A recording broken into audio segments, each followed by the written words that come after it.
Aqueles que seguem seu destino, e mesmo aqueles que foram amados pelos deuses durante toda a vida, ninguém escapará dele. Aqueles que se imaginam donos de suas próprias vidas, são apenas ingênuos nadadores, que acreditam que podem mudar seu rumo. É impossível abandonar seu destino, por mais espinhoso que seja o caminho, por mais que as feridas sangrem, sua centelha arde por dentro. E mesmo que pareça que o objetivo está próximo, o rio do destino pode mudar repentinamente de curso, arrastando alguém para o abismo do sofrimento. O caminho de tais pessoas está escrito em sangue e lágrimas. Cada conquista, uma batalha, cada vitória, uma perda. O destino não deixará ninguém para trás. Mais cedo ou mais tarde alcançará a todos, inundará o caminho com sangue, queimará almas, e nada irá detê-lo em seu caminho, nem mesmo um terrível morte suja. Princesa Valedina, uma nobre aristocrata, conhecia um certo homem chamado Jason, que desde os primeiros minutos a fez tremer por dentro. Sua gentil saudação ainda estava diante os olhos da heroína e parecia que ele era o padrinho do império. Ela amava esse cavalheiro e só queria ser feliz com ele um dia, mas o destino era muito cruel. Na masmorra escura e fria,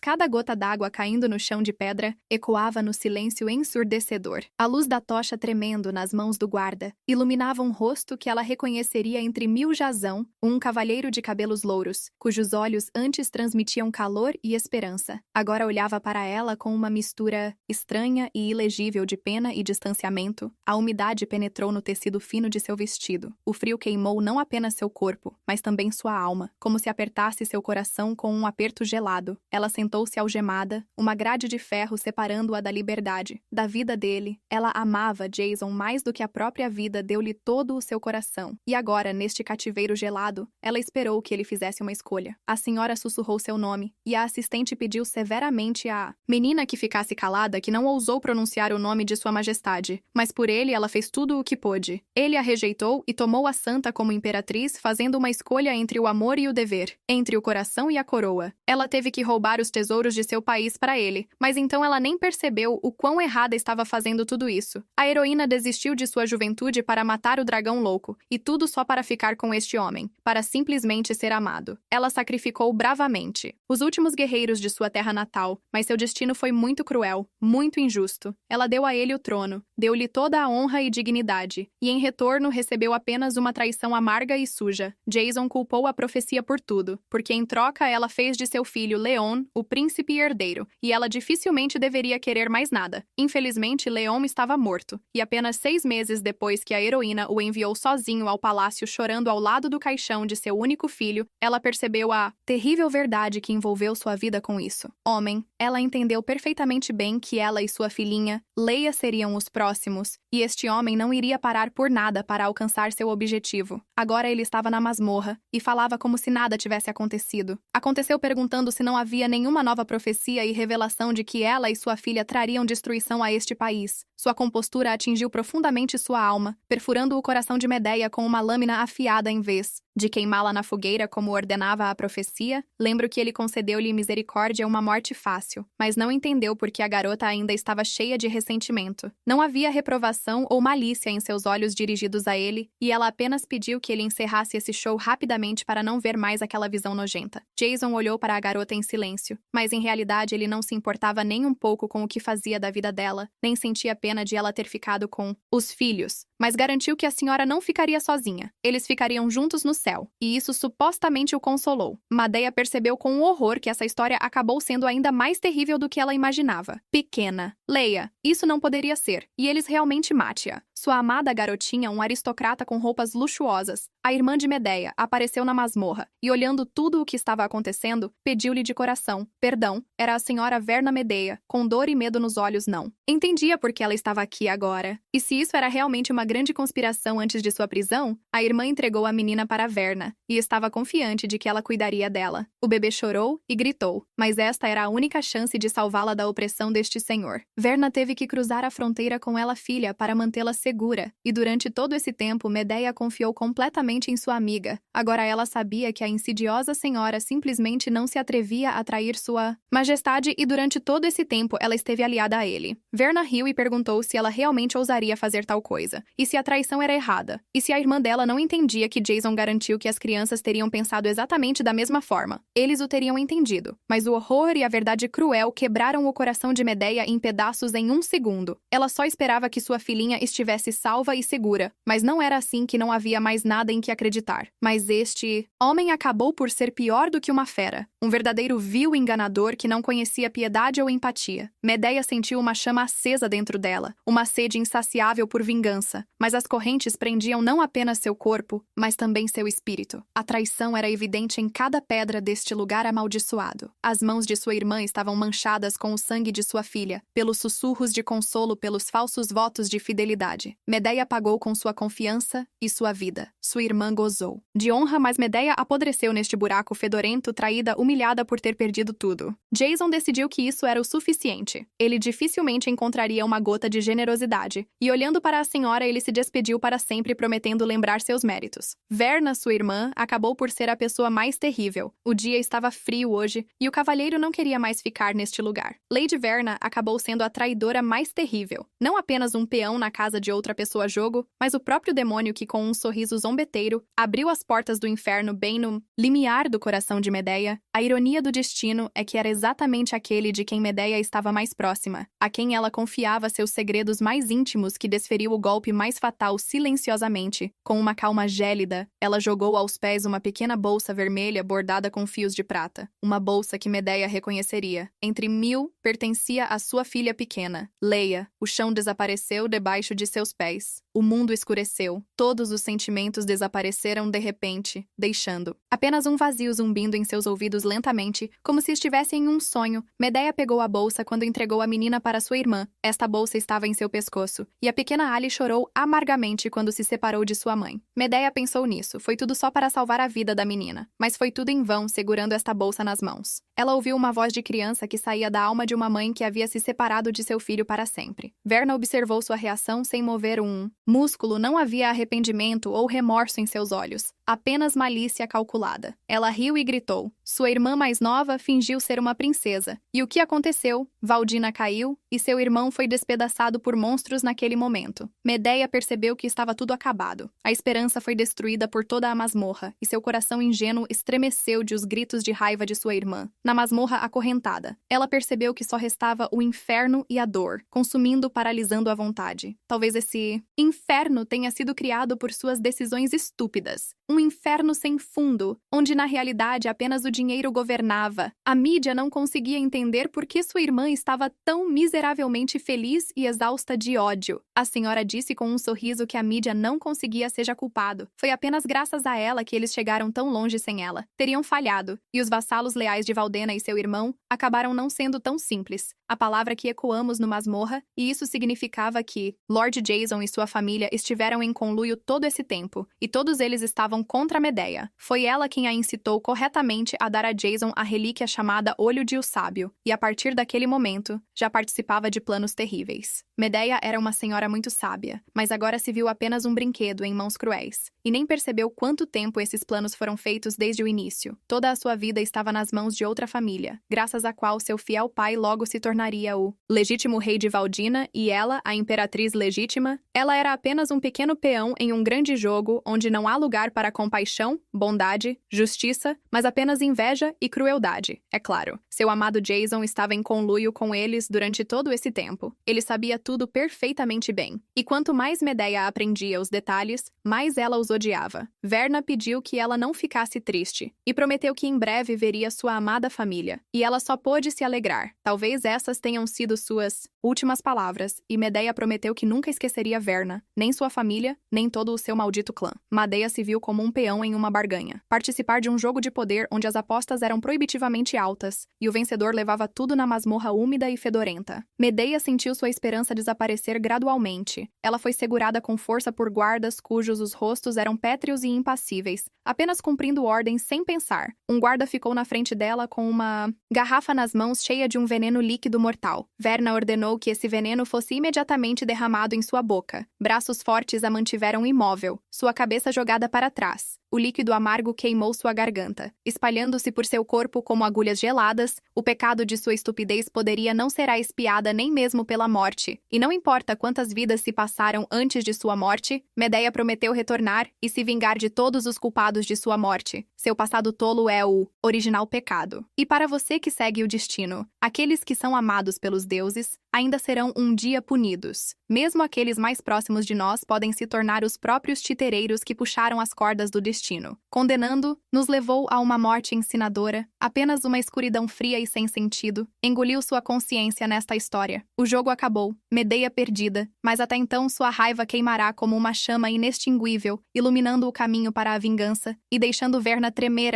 A hora de seu acerto de contas está próxima. Cada um deles pagará por seu sofrimento por sua morte. Ela prometeu retornar, não como um fantasma, não como uma sombra dela, antigo eu, mas como a própria personificação da vingança, caindo sobre as cabeças dos culpados. O juramento, como uma semente lançada no solo fértil do ódio, brotará e dará frutos venenosos no primeiro respirar vida nova, e as vozes das empregadas foram ouvidas perto da senhora. Eles lhe ofereceram para escolher uma nova tiara para o próximo evento, e a senhora teve que dar seu consentimento. Se ela realmente respirasse novamente, ela estava viva, embora talvez fosse apenas um sonho, mas muito parecido com a realidade. Era impossível acreditar que algo tinha acontecido. Ela olhou para suas mãos que tinham acabado de estar algemadas de ferro. Ela estava livre. Seu corpo estava completamente leve, nada doía, mas agora ela era como um pano seco, mal respirando. Não havia mais vestígios das cicatrizes em suas mãos e dos inúmeros ferimentos que ele recebeu durante a campanha também desapareceu rapidamente. Era claro demais para o lindo inferno, e a heroína poderia realmente ter conseguido ficar mais jovem após sua morte. Ela não conseguia entender o que havia acontecido e por que ela permaneceu viva, saudável e ilesa, quando agora mesmo sua garganta havia sido queimada por veneno. A primeira coisa que ela fez foi virar-se para a empregada e mencionar o nome de Paylee, mas descobriu-se que as pessoas não entenderam imediatamente do que ela estava falando. Medeia falou sobre seu irmão e perguntou se ele ainda estava vivo para que ela finalmente pudesse entender o que estava acontecendo. As criadas ficaram assustadas, e uma delas disse que parecia que a queda da patroa do cavalo não havia passado despercebida. Sua Majestade, o rei estava vivo e bem, e as empregadas olharam para sua patroa com uma surpresa incrível, como se ela tivesse realmente batido a cabeça. Ela exalou, e essa exalação foi como uma libertação depois de um terrível inferno mortal. Isso significa que ela tem uma chance de corrigir os erros do passado, uma chance de evitar a traição, uma chance de viver. Ela avisou-as empregadas que elas iriam para o irmão dela, mas como se viu, Sua Majestade estava agora no campo de batalha. Isso significava que a expedição punitiva ainda não havia terminado, e as empregadas continuaram a olhar para sua patroa com surpresa, e decidiram chamar um médico garantindo-lhe que ela havia bateu a cabeça quando caiu. Mas Medeia precisava verificar tudo com seus próprios olhos para ter certeza de que as senhoras olhavam para a senhora que partia com medo, como se ela tivesse mudado dramaticamente em 1 minuto, mas nenhum deles sabia o que ela tinha que passar pelo mundo ao seu redor. Era familiar e estranho, ao mesmo tempo familiar, porque essas eram as paredes de sua casa, um cenário que ela sabia de cor. Ela desceu correndo o corredor escuro para descobrir a verdade e o tempo em que ela conseguiu renascer, a masmorra escura do palácio de Valdina, e ela correu até o final da escada em espiral para um lugar secreto acessível, apenas aos escolhidos por sangue. Medeia sabe que deve estar preparada. Ela não é mais um peão ingênuo no jogo de outra pessoa. Ela é uma jogadora. Fotos de sua vida passada apareceram claramente nela. A memória e o tremor em suas mãos não podiam ser contidos no passado. Medeia deixou de ser a guardiã das terras de Valdina e chorou amargamente porque não deu ao irmão aquele mesmo olhar de o sábio que ela precisava para preservar a relíquia. Mas o irmão não culpou a irmã. O mais importante para ele era que ela permanecesse viva. O sábio pertencia à família deles, mas por causa de fortes amor e estupidez descuidada, Medeia o deu ao homem mais terrível. Seu irmão só queria que ela fosse feliz e que sua vida não corresse mais perigo. Memórias esfaqueadas como punhais em sua mente, enquanto ela parou na porta, onde tinha visto seu irmão pela última vez. Ela tentou se acalmar porque ele ainda estava vivo. Nenhum horror real havia acontecido, o que significava que o olho do sábio também estava aqui. Ela não estava enganado. A relíquia sagrada da família estava localizada em uma masmorra escura, sob a mais estrita proteção mágica, e desta vez ela estabelecerá as regras. Sua vingança será cuidadosamente planejada e implacável. Esta nova vida, sua arma, lágrimas vieram aos seus olhos quando ela viu a relíquia sagrada, percebendo que tinha uma chance de mudar o futuro. Ela será capaz de salvar sua família, salvar seu único irmão, seu amado filhinha, e nunca acabar naquela masmorra terrível. Eu nunca teria pensado que no passado seu parente pediu, especificamente para dá-lo ao grão-duque, que supostamente sofreu e poderia não se tornaria perfeita sem ele. Ela foi especificamente encorajada a acreditar que o olho do sábio era apenas um tesouro nacional no nome, e poderia ser emprestado por um curto período de tempo. Supostamente as relações entre os países vão melhorar. Seu irmão irá entendê-la, e seus filhos com o duque não poderão crescer sem a proteção de seus pais. Ela foi pressionada de todos os lados por sua irmã, sua amante de seu tio, e tudo isso sob o disfarce de um amor falso, supostamente para o bem em sua vida passada. O olho do sábio que ela roubou foi quebrado em pedaços e enterrado em pedaços na parede da fronteira. Contrariamente às promessas do meu tio, as relações entre os países não melhoraram, pelo contrário. Uma batalha sangrenta se seguiu. Este foi o início de todos os problemas, e nessa terrível batalha, ela só irmão, sua única esperança e apoio, morreram. Agora seu novo jogo começou, desde que siga suas regras. Quando ela sabia que o renascimento da mídia traidora não parecia apenas um resgate, mas um triunfo retornar dos mortos, a felicidade pura e desenfreada tomou conta de mim como uma onda lavando a sujeira do medo e do desespero. Ela orou a todos os ancestrais de Valdena que guardavam esta terra com seu Deus e Espírito, e agradeceu-lhes por ouvirem a sua última oração. O conhecimento do futuro é agora a sua maior arma. Ela não o desperdiçará e não confiará mais cegamente em ninguém que precisa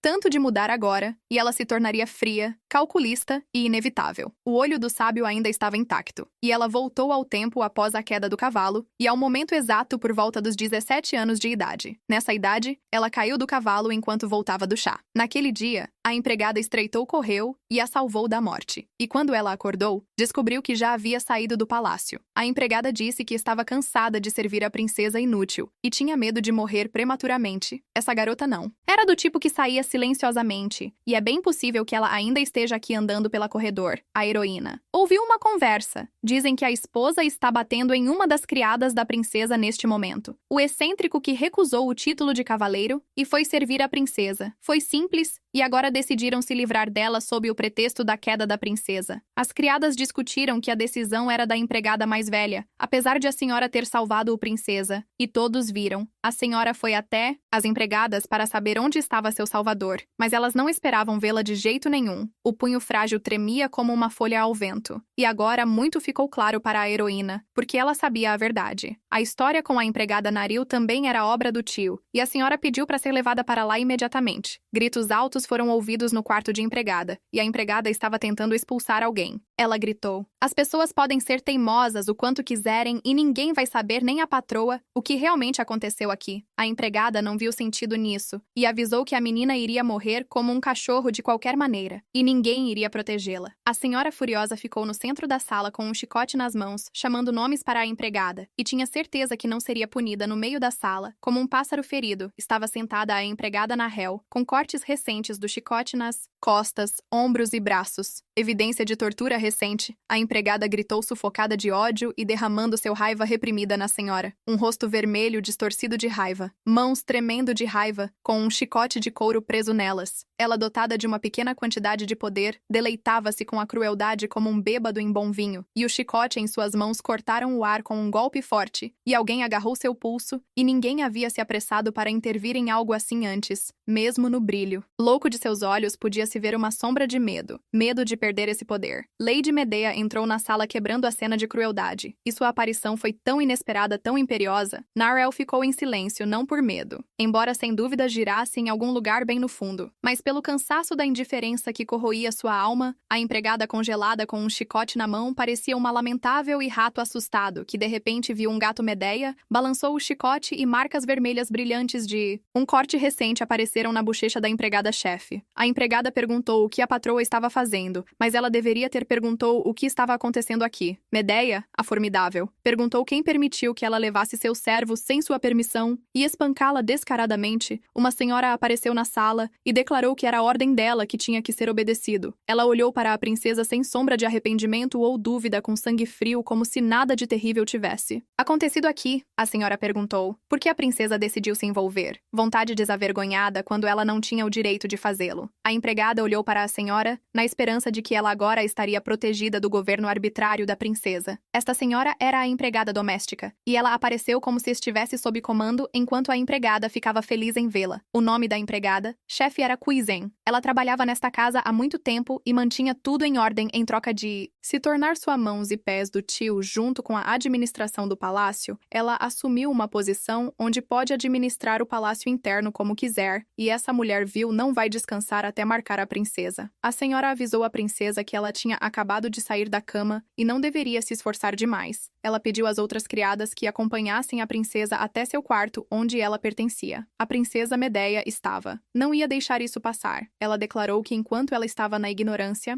sua empregada estava sendo espancada aqui sem um julgamento justo. Ela queria saber desde quando houve arbitrariedade na realeza, palácio, sem qualquer investigação sobre a situação. A chefe da empregada suspirou e pediu à princesa que não falasse palavras que pudessem ferir seus sentimentos, e supostamente a garota que na real não apenas servia negligentemente, mas também levou a tal ponto que a princesa quase se machucou. Ela insistiu que só havia cumprido seu dever de servir a casa de Valdina e, mesmo tal punição, era muito tolerante com ela. Lady Quizen admitiu que precisava exercer mais paciência e que a princesa ainda precisava de muita orientação. Ela mais uma vez pediu às criadas que tirassem a princesa do quarto, mas Medeia, ao ouvi-la, encontrou algo estranho. Visão fingiu não entender o que a princesa estava falando para servir. Valdena era servir o rei, e a princesa perguntou se de todos os portadores de sangue no palácio, sua lealdade era direcionada a ele. A raiva da empregada-chefe era impossível de ignorar, e uma tensão terrível pairava na sala, é claro. Era sobre servir ao rei Pelias. Então, por que a empregada-chefe não conseguiu responder à pergunta óbvia? Ela olhou com raiva para as empregadas que começaram a sussurrar bem atrás de suas costas. E tudo era muito suspeito por algum motivo. A chefe e a empregada não podia admitir que deveria servir o rei Pelias. E talvez houvesse um espião nesta sala. Ela tinha medo de dizer aqui que seu mestre é o rei, porque na realidade, ela servia uma pessoa completamente diferente. E olhando nos olhos dela, a princesa perguntou se era realmente uma pergunta tão difícil que ela não pudesse ver dessa forma. Quijon começou a se justificar como se ela fosse simplesmente confusa com uma pergunta tão óbvia, e admitiu que seu senhor e sua majestade era o rei de pele Medeia. Perguntou por que ela então tratou a serva que o rei havia deixado para ela dessa maneira. E ela realmente acha que uma garota inocente fez mal à própria princesa quando ela nem estava ciente do que aconteceu. A verdade teve que prevalecer. A princesa pediu para jurar fidelidade ao único senhor, o rei. E essa garota se mostraram muito mais inteligentes e mais autoconfiantes. E a empregada entendeu que agora ela poderia cometer um grande erro. Sua raiva acendeu como um fósforo, mas ela não teve escolha. Havia outras empregadas aqui também. Ela não sabia por que a princesa de repente começou a abrir a boca, mas ela decidiu calá-la, tendo se desculpado por sua insolência. Ela afirmou que não entenda o sentido dessa conversa, e que a princesa não era seu mestre. Os gritos da rainha-mãe ainda ressoavam nos ouvidos da senhora, e quando ela era pequena foi culpada por uma morte terrível. Supostamente foi a pequena Medeia a culpada pela morte do filho da rainha, e aquele funeral tornou-se uma lembrança terrível para ela. Muitas pessoas, o país inteiro chorou amargamente e sofreu, e todos foram supostamente mortos pela mesma dor. A empregada garantiu-lhes que ela era um deles. E se não fosse por Sua Alteza, eles não teriam que passar por essa terrível tristeza. Se não fosse pela princesa, ela ainda estaria servindo ao falecido rei, e não haveria necessidade de deixar as empregadas internas do palácio com tanta severidade que ela afirmou que era muito óbvio quem havia causado a terrível tragédia que se abateu sobre o falecido rei, e que aquela que estava aqui apenas pela graça de seu irmão estava agora tentando agir como uma amante.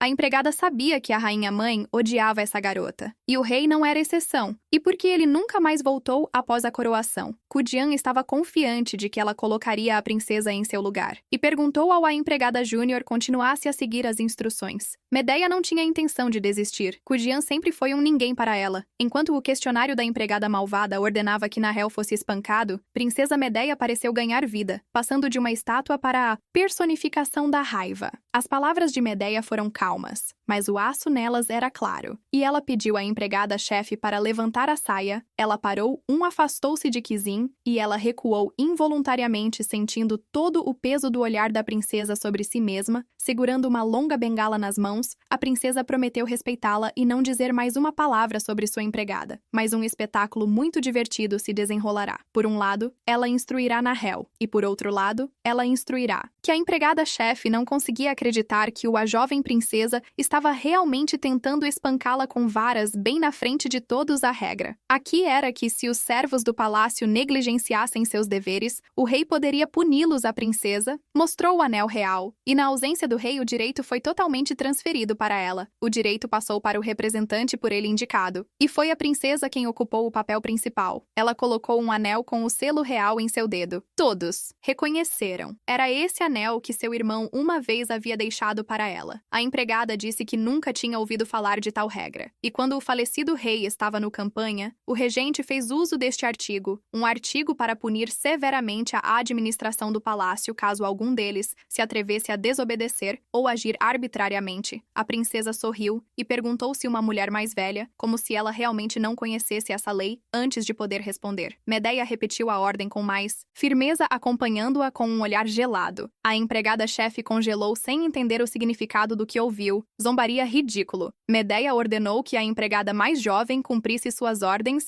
e não ficasse ali parada como uma montanha de pedra com olhos esbugalhados. Cuidin lentamente começou a levantar a bainha do vestido e teve certeza que a princesa ainda não teve coragem de fazer isso. Ela sabe melhor do que ninguém que tipo de tratamento a espera se ela falar contra ela, mas a princesa não se importou. E pode-se dizer, ela enlouqueceu balançando sua bengala comprida. Bateu nas pernas com toda a força. A empregada-chefe não aguentou, mas isso foi só o começo. E era muito cedo para cair pela primeira vez na vida. Senhora Qijon foi punido por seus crimes, e a justiça foi feita. A princesa pegou a empregada Nahel e a conduziu para fora daquele quarto terrível, para o corredor, onde a luz do sol os iluminava por todo o seu corpo. O corpo estava coberto de manchas de sangue, e a menina perguntou por que a princesa estava fazendo tudo isso por ela. Ela só pediu para ela não ser teimosa e se apoiar nos ombros, porque suas pernas estavam cedendo da dor e ela não conseguia andar. Todos sabiam que a empregada sênior segurava o palácio nas mãos, e ela certamente tentaria se vingar da princesa. Naral estava preocupada que um terrível castigo poderia aguardá-la, mas a senhora apenas pediu perdão silenciosamente em resposta. Carol não entendeu por que a princesa estava se comportando dessa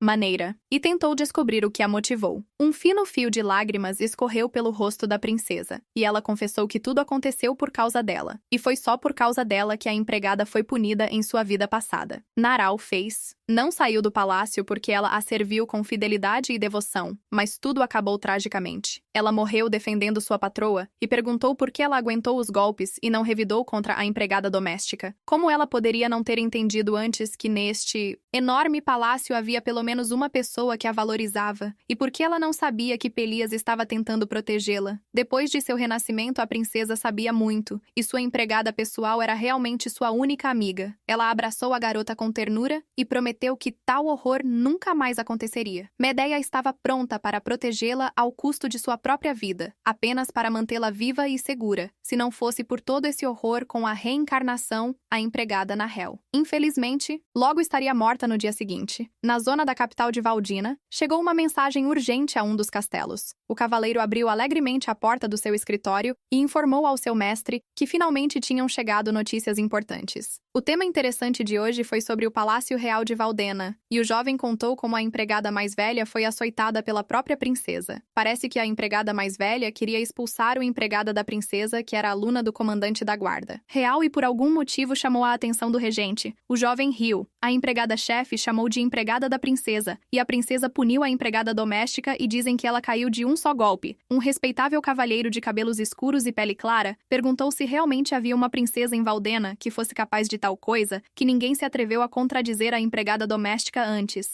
e esse boato rapidamente se espalhou para outras áreas. O jovem disse que a única irmã do atual rei, dizem, foi amaldiçoada e até morta. Seus pais foi há cerca de 10 anos, e a história da princesa amaldiçoada foi simplesmente comovente. A história dizia que o ex-rei e sua esposa foram para a batalha juntos, e a batalha estava acontecendo a favor de Valdina. Eles estavam quase ganhando, mas a princesinha deixada sozinha escreveu uma carta dizendo que sentia falta dos pais. Os corações do rei e da rainha vacilaram, e eles imediatamente foram para seus filhos, a caminho de Valdena. Foram atacados por assassinos, todos tiveram uma morte horrível. E claro que a batalha foi perdida. O país inteiro mergulhou numa velocidade incrível, e dizem que depois disso, a rainha-mãe enfrentou a menina de 7 anos como um gato contra um rato, por muito tempo. Todo mundo ficava falando que a maldita princesa era a culpada de tudo, e se não fosse ela, o rei e a rainha ainda estaria viva. Tom riu de quanto barulho havia sido feito por causa de uma criança, e era tudo verdade. Ele afirmou que isso era conversa fiada e ninguém nunca tinha visto uma maldição de verdade.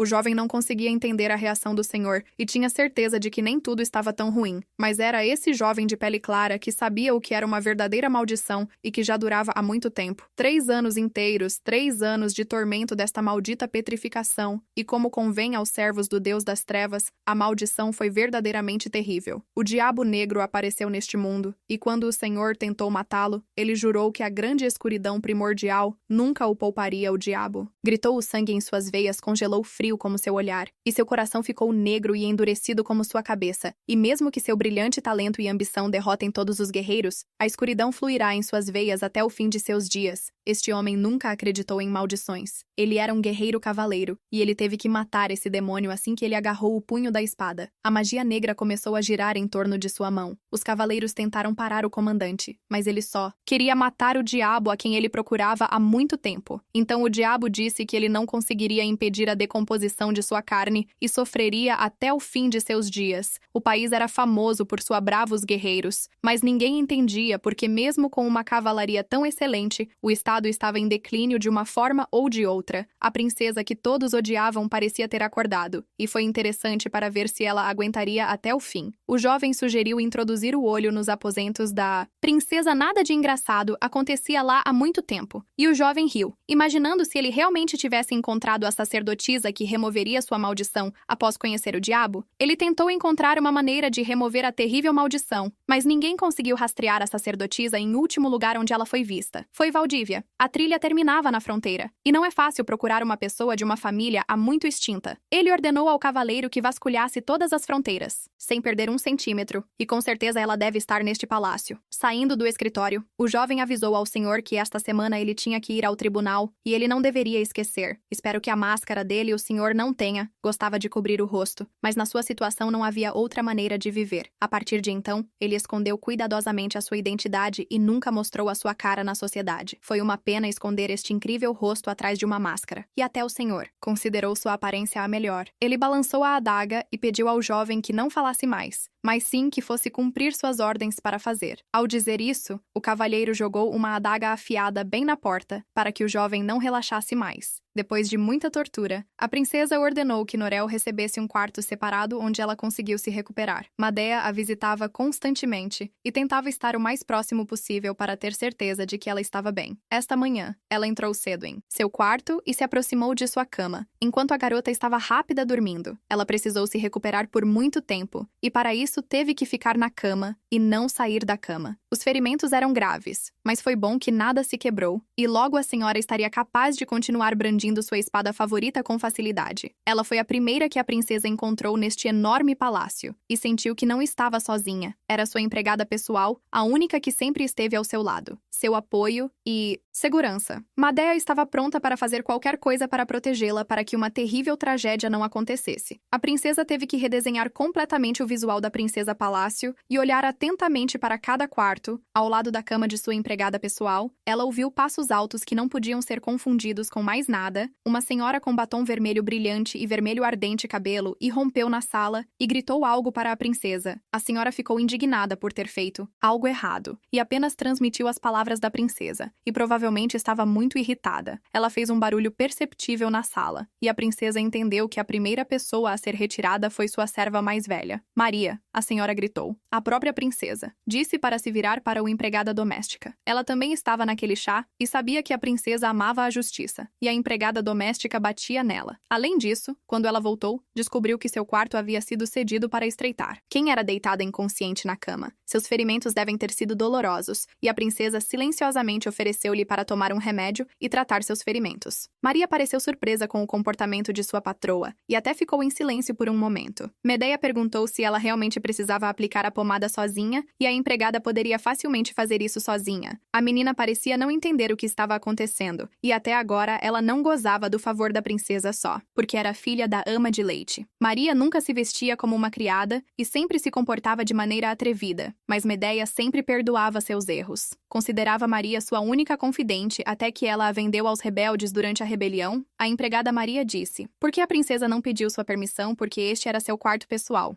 A futura Maria trocaria sua vida pelo cargo de nora de seu tio, e agora ela fazia uma cena pela sala. Mas a princesa não precisava de permissão para cuidar de seu povo. Seu atrevimento não tinha limites. Embora Maria tentasse se justificar dizendo que não era isso que ela queria dizer, a princesa acenou com a mão e disse que aparentemente havia perdido completamente a cabeça, capacidade de pensar com clareza, e pediu que ela fosse descansar. Maria não aguentou, e por tanto tempo a princesa rastejou diante dela, e nunca disse nada contra Maria. A considerava uma metade suja, raça de sangue real, metade filha de uma dançarina errante, e olhando para as costas da princesa que partia, ela não queria que a filha real tentasse lhe dizer algo que Maria não quisesse. Aguentou o que estava acontecendo e gritou alto para a princesa parar, e até levantou a mão para impedir que seus longos e grossos cabelos ruivos caíssem no chão, e um som ensurdecedor ecoou no ar. Maria se virou horrorizada sem entender o que estava acontecendo, vendo seus cabelos luxuosos no chão, tufos de cabelo voaram em todas as direções. A princesa se virou, mas nem piscou para o que estava acontecendo. Uma lâmina afiada tocou o pescoço de Maria. Nahel voltou a si e ordenou que ela se afastasse imediatamente de Sua Alteza, se Maria continuasse assim. O pescoço será o próximo, e ela deveria estar feliz por ter sido apenas o cabelo dela que estava danificado. O cabelo longo e luxuoso estava caído no chão, e olhando para ele, Maria, você não podia acreditar. Virando-se, ela gritou com raiva para Narel, perguntando se ela realmente tinha enlouquecido ao privá-la de seus lindos cabelos segurando a espada nas mãos. Nahel sussurrou que se Maria ousasse levantar a mão contra Sua Alteza, novamente tudo seria muito pior. Ela encontrou forças para se levantar da cama, elevando-se sobre a empregada estúpida e prometendo quebrar todos os dedos se não parasse de se comportar assim. O humilhado Maria teve o que merecia. Pequenas gotas de sangue apareceram em seu pescoço, e ela saiu correndo do quarto horrorizada. Nahel saiu da cama para defender sua amante, garantindo-lhe que ela estava perfeitamente bem e não precisava mais de um longo descanso. Essa garota tinha um corpo de aço. Embora devido a uma lesão, ela só usasse a mão esquerda. Ela era forte, e com tanta habilidade, ela conseguia lutar em igualdade de condições mesmo com todos os Star Knights. A princesa avisou que a partir de hoje a senhora deveria servi-la, e ela só ficou feliz por estar de volta à ação. Medeia pediu que todas as criadas do palácio da princesa fossem convocadas, e foi, provavelmente neste ponto, que um novo capítulo estava finalmente começando. Logo as criadas estavam prontas, e chegaram na Assembleia Geral aparecendo antes da patroa. A princesa começou seu discurso. Ela reuniu eles estavam aqui para redistribuir responsabilidades entre eles. Esperava-se que as criadas cuidassem de seus vestidos e trajes. E a julgar pelos olhares surpresos, nenhum deles esperava isso. As senhoras ficaram imediatamente encantados por eles. Isto foi uma verdadeira sorte, e dizem que Sua Alteza afastou a miserável Maria. Uma das empregadas disse que hoje, quando ela foi buscar mantimentos, algo estranho. Aconteceu que a gerente do departamento econômico, embora houvesse lenha seca por perto, insistiu que as que ela pegou estavam molhadas e mofadas. Mesmo em tempos normais, as empregadas eram proibidas de usá-las. Entrou no palácio e, aparentemente depois da reprimenda de ontem, a empregada mais velha decidiu se vingar. Agora as empregadas entenderam que a patroa realmente havia batido em Kision com varas, e se tudo o que tinha acontecido era realmente verdade. A princesa disse com confiança que o palácio pertencia a ela, e as pessoas aqui mereciam respeito, não importa quem fossem. Ela abriu o baú com joias, e já que a chefe da empregada manteve tal palavra, as empregadas provavelmente teriam dificuldades agora. Ela não tinha intenção de se curvar diante dela. E se ela não permanecesse firme agora, a chefe da empregada se sentiria à vontade para se livrar dela de vidas. Como ela achou melhor, embora a princesa não tivesse forças, ela não queria ver o quão mal as criadas eram tratadas, e ela decidiu recompensá-las no momento certo que ela queria. Pediu ao tio dela que resolvesse esse assunto e pediu às empregadas que tivessem paciência um pouco conhecendo o coração da boa patroa. As empregadas não podiam tremer e prometeram que não importava qual fosse a cabeça, servo, fez eles serviriam de todo o coração. A princesa sorriu e agradeceu aos servos, e hoje cada um foi recompensado quando a princesa ficou sozinha com Norel. A senhora avisou que as empregadas estavam apenas esperando o momento certo e espalhando novidades lá fora, e ela tinha dado muitos presentes para esses ratos. Isso foi um movimento especial, e a princesa afirmou que era por isso que eles precisavam ser eliminados o mais rápido possível. Nahel percebeu que a amante tinha algo em mente, e as criadas provavelmente venderiam as joias que receberam assim que saíssem do palácio. Exatamente com o que ela estava contando. Todas essas bugigangas preciosas foram dadas a ela por seu tio. Elas eram grandes e caras na aparência, mas não havia uma gota de elegância nelas. E o tio, entregando essas coisas, fingiu se importar com sua sobrinha. Na realidade, tudo era diferente. Ele a estava transformando em uma princesa esbanjadora, sobre a qual rumores sujos se espalharam rapidamente. Medeia não se importava o que os outros disseram, porque antes dela, apenas participar deste jogo. Os rumores logo se espalhariam, isso era claro, e a princesa estava interessada em até onde seu tio poderia impedi-los por tal serviço. Essas bugigangas grosseiras eram uma ninharia para ela, não tinham valor para ela. Alguns dias depois começaram a se espalhar rumores por toda a cidade. As joias da princesa apareciam no mercado. Eram vendidas por as empregadas e as pessoas ficaram perplexas sobre por que a princesa teve que desistir de seus objetos de valor. Felizmente, enquanto os rumores se espalhavam, o assédio à empregada-chefe continuou implacavelmente. Ela agiu secretamente, e as línguas das criadas que enchiam os bolsos de joias revelaram-se muito mais afiadas do que o habitual. O Palácio Real, que deveria ser um modelo de honra, começou a ser coberto com rumores de uma rebelião das classes mais baixas contra as mais altas. O público falava constantemente sobre como o servo mais velho estava assediando a própria princesa, e eles encontraram esta notícia incrivelmente emocionante. A notícia se espalhou. Rapidamente, o cavaleiro imediatamente informou ao mestre, e eles disseram que a princesa está realmente sofrendo muito com a vingança, segundo ele. A empregada doméstica não era pior do que a patroa colocando areia na comida e colocando incenso na cama para atrair insetos. Os rumores entre as pessoas eram ainda mais inflados. Eles poderiam ser chamados de assustadores. E o mestre era perplexo por ele ter conseguido levar seu homem para o palácio como uma princesa. Eles disseram que a princesa deu todas as suas joias para suas criadas apenas para manter sua posição. Tudo estava esgotado no mercado. Safira negra, as lágrimas do cordeiro. Toda a série de pedras que enlouquecem os novatos mais ricos. O cavalheiro não conseguia entender por que a princesa começou tal jogo. Ela realmente poderia ter dado fora todas as joias. Talvez ela fosse ingênua ou apenas estúpida. Ela realmente pensou que poderia torná-las suas aliadas. Desta forma, existe a possibilidade de que essa garota esteja buscando um caminho completamente diferente, objetivo, e está jogando seu próprio jogo especial. Olhando para o tabuleiro de xadrez, pode-se entender muito. E como inesperadamente o peão se transformou na rainha principal, o cavalo não entendeu por que seu mestre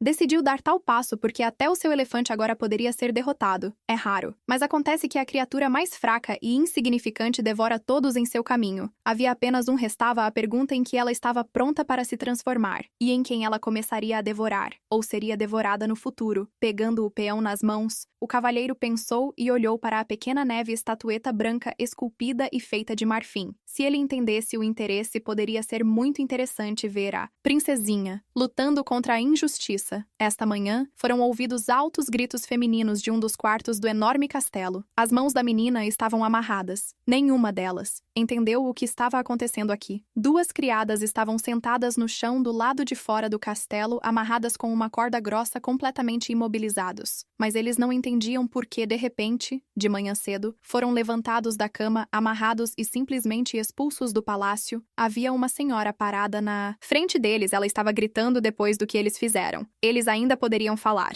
e a partir de hoje eles não pertencem mais ao palácio da princesa. Muitas empregadas do palácio real viram com seus próprios olhos como eles conspiraram e enganaram Sua Alteza. Eles supostamente culparam a empregada doméstica por tudo, mas a senhora gritou que era tudo bobagem e uma mentira descarada e que eles não eram culpados pelas meninas estavam gritando. A empregada queria tirá-los do palácio real e a princesa nem suspeitou de nada. A senhora não conseguia mais ouvir seus gritos. Ela agarrou a cabeça e tinha certeza de que tinha o direito de administrar justiça. A princesa imediatamente apareceu na soleira e perguntou o que estava acontecendo aqui e por que as meninas estavam amarradas. A senhora curvou-se diante do princesa e entendeu que ela deve ter sofrido por muito tempo enquanto suportava esses truques sujos tardiamente. A senhora Kitty nos enviou para corrigir a situação. E essas garotas? Atrevidas constantemente semear discórdia entre a princesa e a empregada doméstica. Por insultarem a pessoa real, terão que ser executados. E a princesa admitiu que se esforçaram muito. Sorrindo, a senhora avisou que Sil, a própria chefe da empregada, os escolheu. Então não houve dúvidas sobre sua decisão. Ela pediu às meninas que se lembrassem do que tinham acabado de ver e se foram infiéis à patroa e se comportaram como um rato, eles também seriam arrastados para a morte. A princesa ordenou que sua gratidão fosse transmitida à empregada-chefe e tudo parecia estar indo de acordo com seu plano. A senhora se virou e disse suavemente: só graças à empregada-chefe. Ela não precisou sujar as mãos nessa história. Suja. O sorriso se misturava com arrogância e poder, e até a senhora sentiu um arrepio percorrer seu corpo. Imediatamente pensou que ela havia usado a empregada doméstica para executar as criadas, mas ninguém sabia se era verdade que algumas das criadas foram expulsas do palácio real. E, de fato, outras criadas. As pessoas faziam isso pela princesa olhando pela janela. Ela observava tudo o que estava acontecendo, e naquele momento Norel se aproximou dela. Ela perguntou baixinho se a princesa sabia que a empregada doméstica faria exatamente isso, e que as meninas enfrentariam um castigo inevitável. Não adiantava esconder a verdade. E a senhora admitiu que entendia tudo o que estava fazendo, e o que estava fazendo entrar na nobreza subitamente privado de espiões nos aposentos da princesa. Começará agora a temer o tio, e ele, por sua vez, começará a suspeitar da empregada doméstica e de outros rivais que então a ira de seu tio recaiu sobre a nobreza. Ou talvez sobre a empregada doméstica, mas certamente não sobre a princesa. Então Medeia iria deliberadamente colocá-los um contra o outro, e Norel percebeu que ela não estava à vontade. Todas, como a princesa que ela conheceu antes de Medeia confiar em todos, ela era quieta e calma, mas ninguém sabia o que aconteceu em sua vida e por quê. Tudo mudou. A princesa sorriu e admitiu que a princesa anterior não estava mais lá, e agora ela usaria seu poder tendo estado no limiar da morte. Ela percebeu algo que você não pode permanecer estúpido e ingênuo para sempre sendo filha de sangue real. Agora restava saber se Nahel gostaria da nova amante completamente diferente em resposta à sua pergunta. Nahel ficou em silêncio. Ela não conseguia encontrar as palavras certas, porque Medeia sempre foi diferente. Ela olhou para baixo e lembrou-se de como ela era uma princesa, como ela confiava em todos e era tão alegre que Sua Alteza, em suas memórias, era mais pura de alma do que perigosa. E Nerel só queria proteger essa pureza para sempre diante dela. Estava um poderoso Lyri jogando de acordo com suas próprias regras, que lidava duramente com todos os infratores. Talvez ela fosse a mesma princesa gentil, com um sorriso radiante no rosto, e ajoelhada diante de sua patroa, ela prometeu servir-lhe o que quer que ela fosse. A senhora prometeu ficar ao seu lado para sempre, e colocou a mão da princesa sobre ela a testa em sinal de respeito e reverência. A união deles era inquebrável, tanto no passado quanto no futuro, e só eles podiam confiar um no outro, neste lugar terrível. A princesa era incrivelmente feliz por encontrar um aliado leal em um jogo político tão complexo e inesperado, onde tudo só ficaria mais confuso. A princesa tinha visto seu tio e sua empregada doméstica o quanto quisesse em sua vida passada, e sabia perfeitamente bem o que eles estavam pensando e o que iriam fazer. Ela podia prever cada movimento deles, mas algo ainda a fazia desconfiar do som de porcelana quebrando. Ecoou pela sala e os cacos da xícara voaram em todas as direções. A empregada Maria ficou na frente da princesa e ela suspirou como se não tivesse feito de propósito. A senhora pediu perdão, como se sua mão tivesse escorregado. Ela ia servir chá para a princesa. E isso era algo desconhecido que Medeia ainda não havia encontrado quando as criadas foram capturadas. Maria habilmente escondeu e sobreviveu. E agora, ela tem medo de repetir o destino deles. Então ela tenta ganhar seu favor. Ela preparou chá berry na temperatura perfeita e achou que a princesa deveria ficar satisfeita com seu comportamento. Vendo a cor azul escura do chá, ela se lembrou do veneno fedorento que era exatamente da mesma cor e disse que não queria nenhum agora. Desde o amanhecer, Maria estava colhendo frutas, encharcando os joelhos e presenteando sua patroa com uma caneca da bebida aromática. Memórias horríveis passaram pela mente da princesa enquanto o amargo e um gosto venenoso desceu lentamente por sua garganta. E seu rosto foi segurado com força. A voz alta de Verna, o cheiro da masmorra úmida ecoou em suas memórias, e a voz da pequena Leia que ela nunca viu, ela não suportou ver a horrível cor azul do chá. Então, a heroína balançou e bateu na caneca com toda a força. Parecia que suas palavras passaram voando pelos ouvidos de Maria. A princesa ficou indignada, imaginando quantas vezes ela teve que repetir a mesma coisa. Assustada com a raiva fria da princesa, Maria caiu a seus pés implorando por misericórdia. A princesa ordenou que outra empregada levasse Maria embora imediatamente, e ela sabia perfeitamente que era inútil ela fazer qualquer coisa para ganhar sua confiança. Maria gritou que a culpa era dela e pediu para a princesa não ficar mais brava com ela, e ela entendeu o quão terrível era a situação dela. Nahel correu para o quarto para verificar se estava tudo bem com a senhora, e ela estava extremamente preocupada. Medea apertou a cabeça, lembrando daquela noite terrível quando ela morreu em uma masmorra fria e suja. Um arrepio percorreu seu corpo. Um arrepio insuportável percorreu todas as células, e ela mordeu os lábios para conter a terrível sensação de que sua voz tremia violentamente. Mas ela tentou se recompor e se voltou para sua empregada pessoal com uma pergunta. A princesa ordenou que Maria fosse mantida sob vigilância, ou melhor, que ela fosse vigiada por ela. Cada passo e ação. Hoje Medea notou uma pulseira incomum que ela definitivamente não poderia ter tecido sozinha, quando a empregada caiu no chão e cobriu a cabeça com as mãos. A princesa viu uma joia maravilhosa no pulso, flores tubulares, uma pulseira, com um padrão que na casa imperial é dada apenas aos escolhidos. E é surpreendente como apareceu nas mãos de uma empregada comum. Maria não tinha ideia de que, por sua própria estupidez, havia revelado alguns segredos sobre si mesma que funcionariam contra ela. Naquela mesma noite, ela saiu do palácio real e agora a princesa estava certeza de que Maria poderia se tornar uma boa isca para seus futuros objetivos. Uma noite escura caiu sobre as ruas aconchegantes da cidade e o céu estava repleto de estrelas hoje. Esta não foi a primeira noite que Maria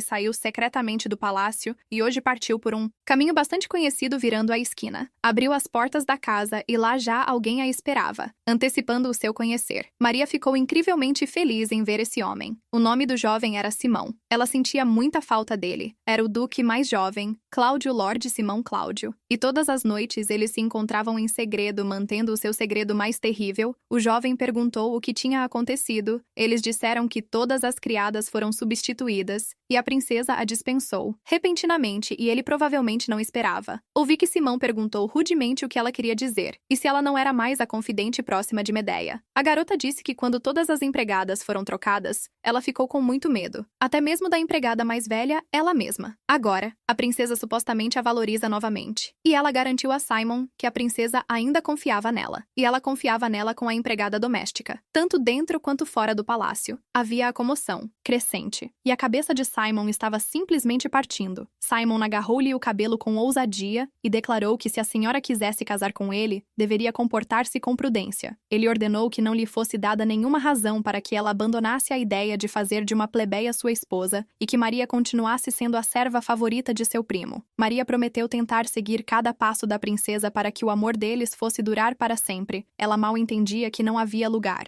para nenhum amor altruísta e puro aqui, apenas cálculo frio. Ela queria ouvir palavras de amor todos os dias. Ela idolatrava seu amado Simon, mas ela nem sabia o quão cruel era toda a verdade. Simon deu-lhe um beijo apaixonado, e toda vez só por ele ela estava pronta para fazer qualquer coisa. Promessas falsas, juramentos falsos, e a escuridão de seus terríveis segredos em que sua preciosa pulseira brilhava. Maria retribuiu seus sentimentos, e tinha certeza de que Simon simplesmente tinha que ficar ao seu lado. Não importa o que custasse a ela as palavras de amor que eles trocaram um com o outro. Outro não prometeu nada bonito, mas ela acreditava que por causa dela ele poderia mudar esta noite. Foi especialmente misteriosa, porque nenhum deles suspeitou que já estavam na linha de vista naquela mesma noite. Norelli informou a sua amante que tinha visto Maria que estava se encontrando secretamente com o jovem Duque Cláudio. E se a pulseira de Maria é um presente do Duque, então, a casa de Cláudio mantém laços com a família imperial dos Kazem. A princesa decidiu simplesmente observar por enquanto, e não tirar conclusões precipitadas já que precisavam de informações mais detalhadas. Medea pediu ao senhora onde seu mentor, o Marquês de Lifos, estava agora. Pelo que ela sabia, o mentor estava hospedado em uma pequena mansão fora do castelo real, e a princesa realmente iria conhecê-lo pessoalmente. Medea confirmou que Valdena ainda precisa de sua ajuda à casa de Cláudio. Não simplesmente entrou em contato com a família imperial, e cada um teve seus benefícios com essa ligação. Simon nem sequer percebeu que a pulseira que ele deu a ela tinha como objetivo apenas virar a cabeça de Maria. Ele simplesmente queria que Maria o servisse, mas esta pulseira particular agora se tornou evidência de uma conspiração secreta entre os Oduque e a família imperial. O tio da princesa parecem pensar que agora que o Marquês partiu para a guerra, chegou o momento perfeito para tomar o trono. Nahel ficou surpreso que a senhora queria muito dizer que o Duque Cláudio estava preparando uma grande rebelião neste momento. O imperador do império não quer que Valdina fique mais forte, e a marquesa foi para a guerra arriscando tudo apenas para escapar das mãos tenazes do império, para que tanto o império quanto o tio de Medea tenham um inimigo comum, seu próprio irmão em uma vida passada. Valdina foi atingida por um inverno incomumente rigoroso.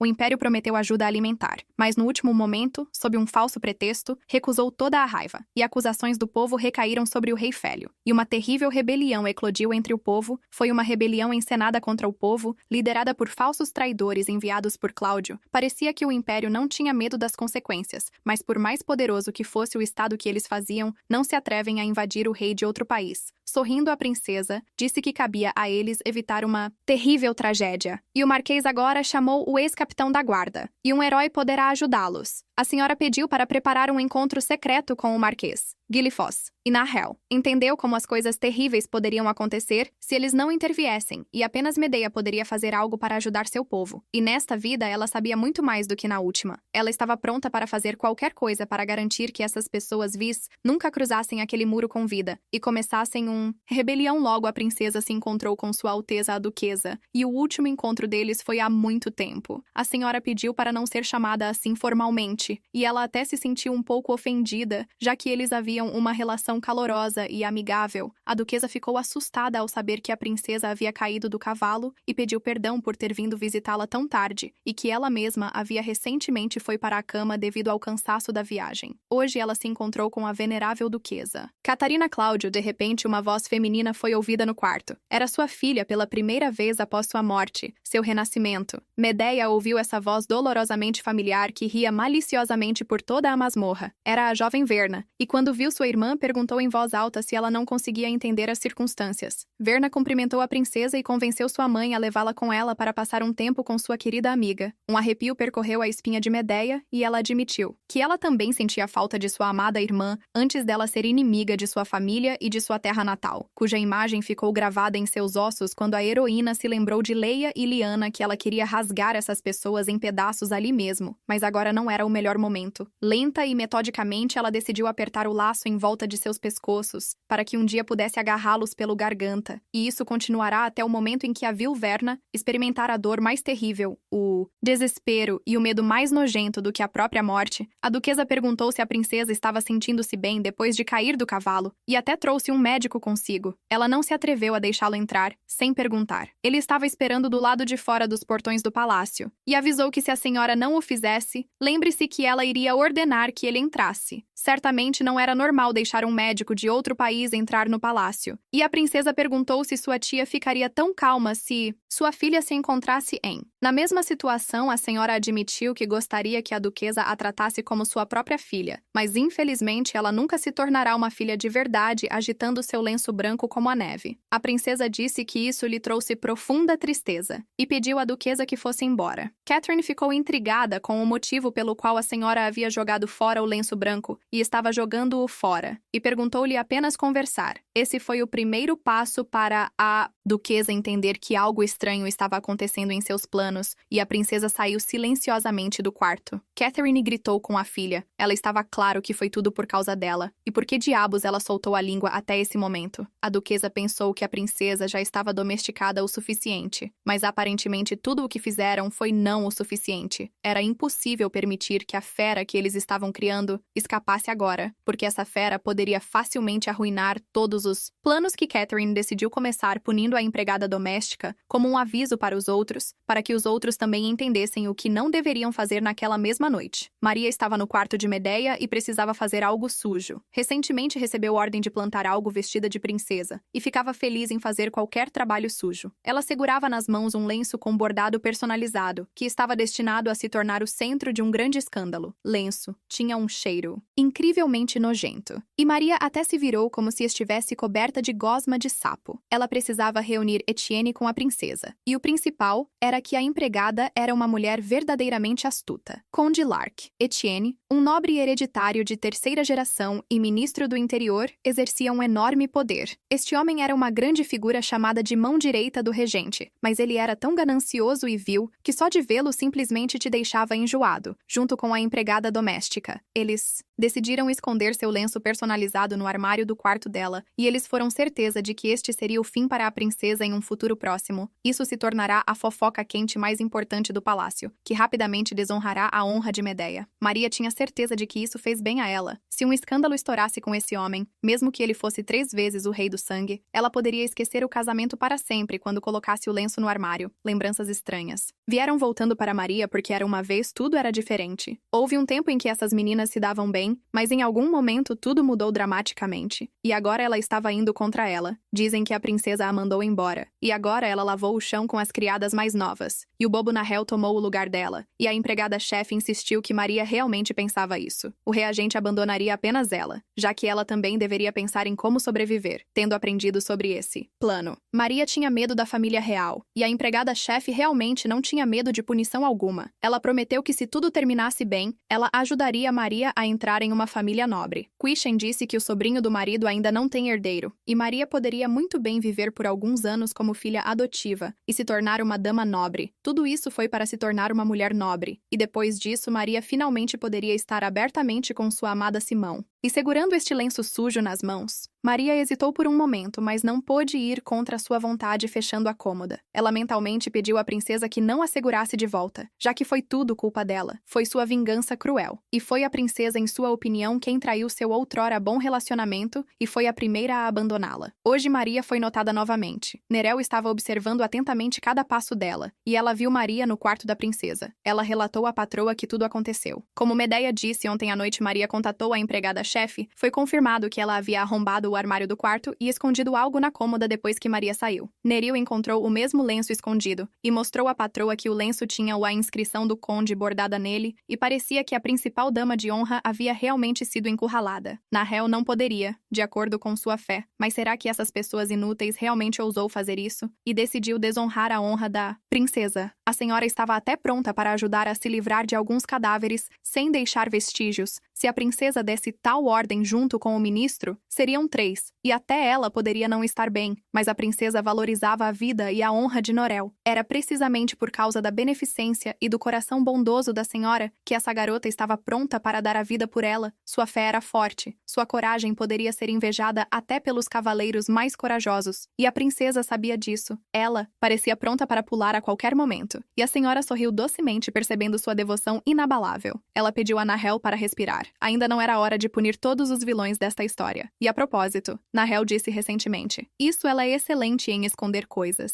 e tem um talento especial para isso. As senhoras decidiram usar este presente da dama de honra contra ela, um lenço que pertenceu ao conde que não era tudo, e a princesa tinha outro trunfo no bolso que ia usar com habilidade nas mãos. Ela segurava a mesma pulseira que tinha visto na mão de Maria, quando ela caiu sobre ela, joelhos diante dela. A nova empregada entregou a pulseira para a princesa. Maria deixou cair, e a senhora deu a ela. Já que esta coisa claramente não pertencia a ela por categoria, talvez devesse ser devolvida à sua dona, mas simplesmente dá-la foi tão chato, e a princesa pediu para embrulhar a pulseira em um lenço e jogar nas coisas de Maria. Nerel escondeu o lenço junto com a pulseira e prometeu que tudo se cumpriria em breve. Agora as heroínas decidiram ir para algum lugar e uma escolta as esperava até a mansão da marquesa. O camarada de Nahel já deveria estar esperando por a carruagem, e isso quer dizer que ele também era aluno do Marquês Gilif, como ela. Nahel disse que o jovem pode ser um pouco atrevido, mas ele é muito talentoso, e ela tinha certeza que a senhora iria definitivamente como ele. As senhoras saíram por uma entrada secreta para passarem despercebidas, e para que ninguém do Palácio Real soubesse da sua partida, um jovem encontrou-as no portão e admitiu que ele não tinha pensado que tinha visto uma pessoa de sangue real usando uma saída secreta. Geralmente os cavaleiros a usavam para entrar furtivamente na cidade, e foram recebidos por um jovem muito agradável. Bem, ele era realmente muito ousado, mas isso não o tornou menos talentoso. O jovem cumprimentou a princesa e confessou que já tinha pensado que sua namorada havia cavado um novo buraco para sair. Parece para mim que isso era um grande problema para ela. E Norelli ficou indignada. O jovem está diante de Sua Alteza. Ela pediu que ele observasse as regras de decência em casa. E se ela viesse com a princesa, isso não significa que ele possa se comportar de forma tão atrevida? Os dois pareciam ter um relacionamento muito interessante. E Tom sorriu maliciosamente. Nahel o chamou de malandro, e eles se comportaram como crianças de verdade, embora estas fossem apenas pequenas batatas em comparação com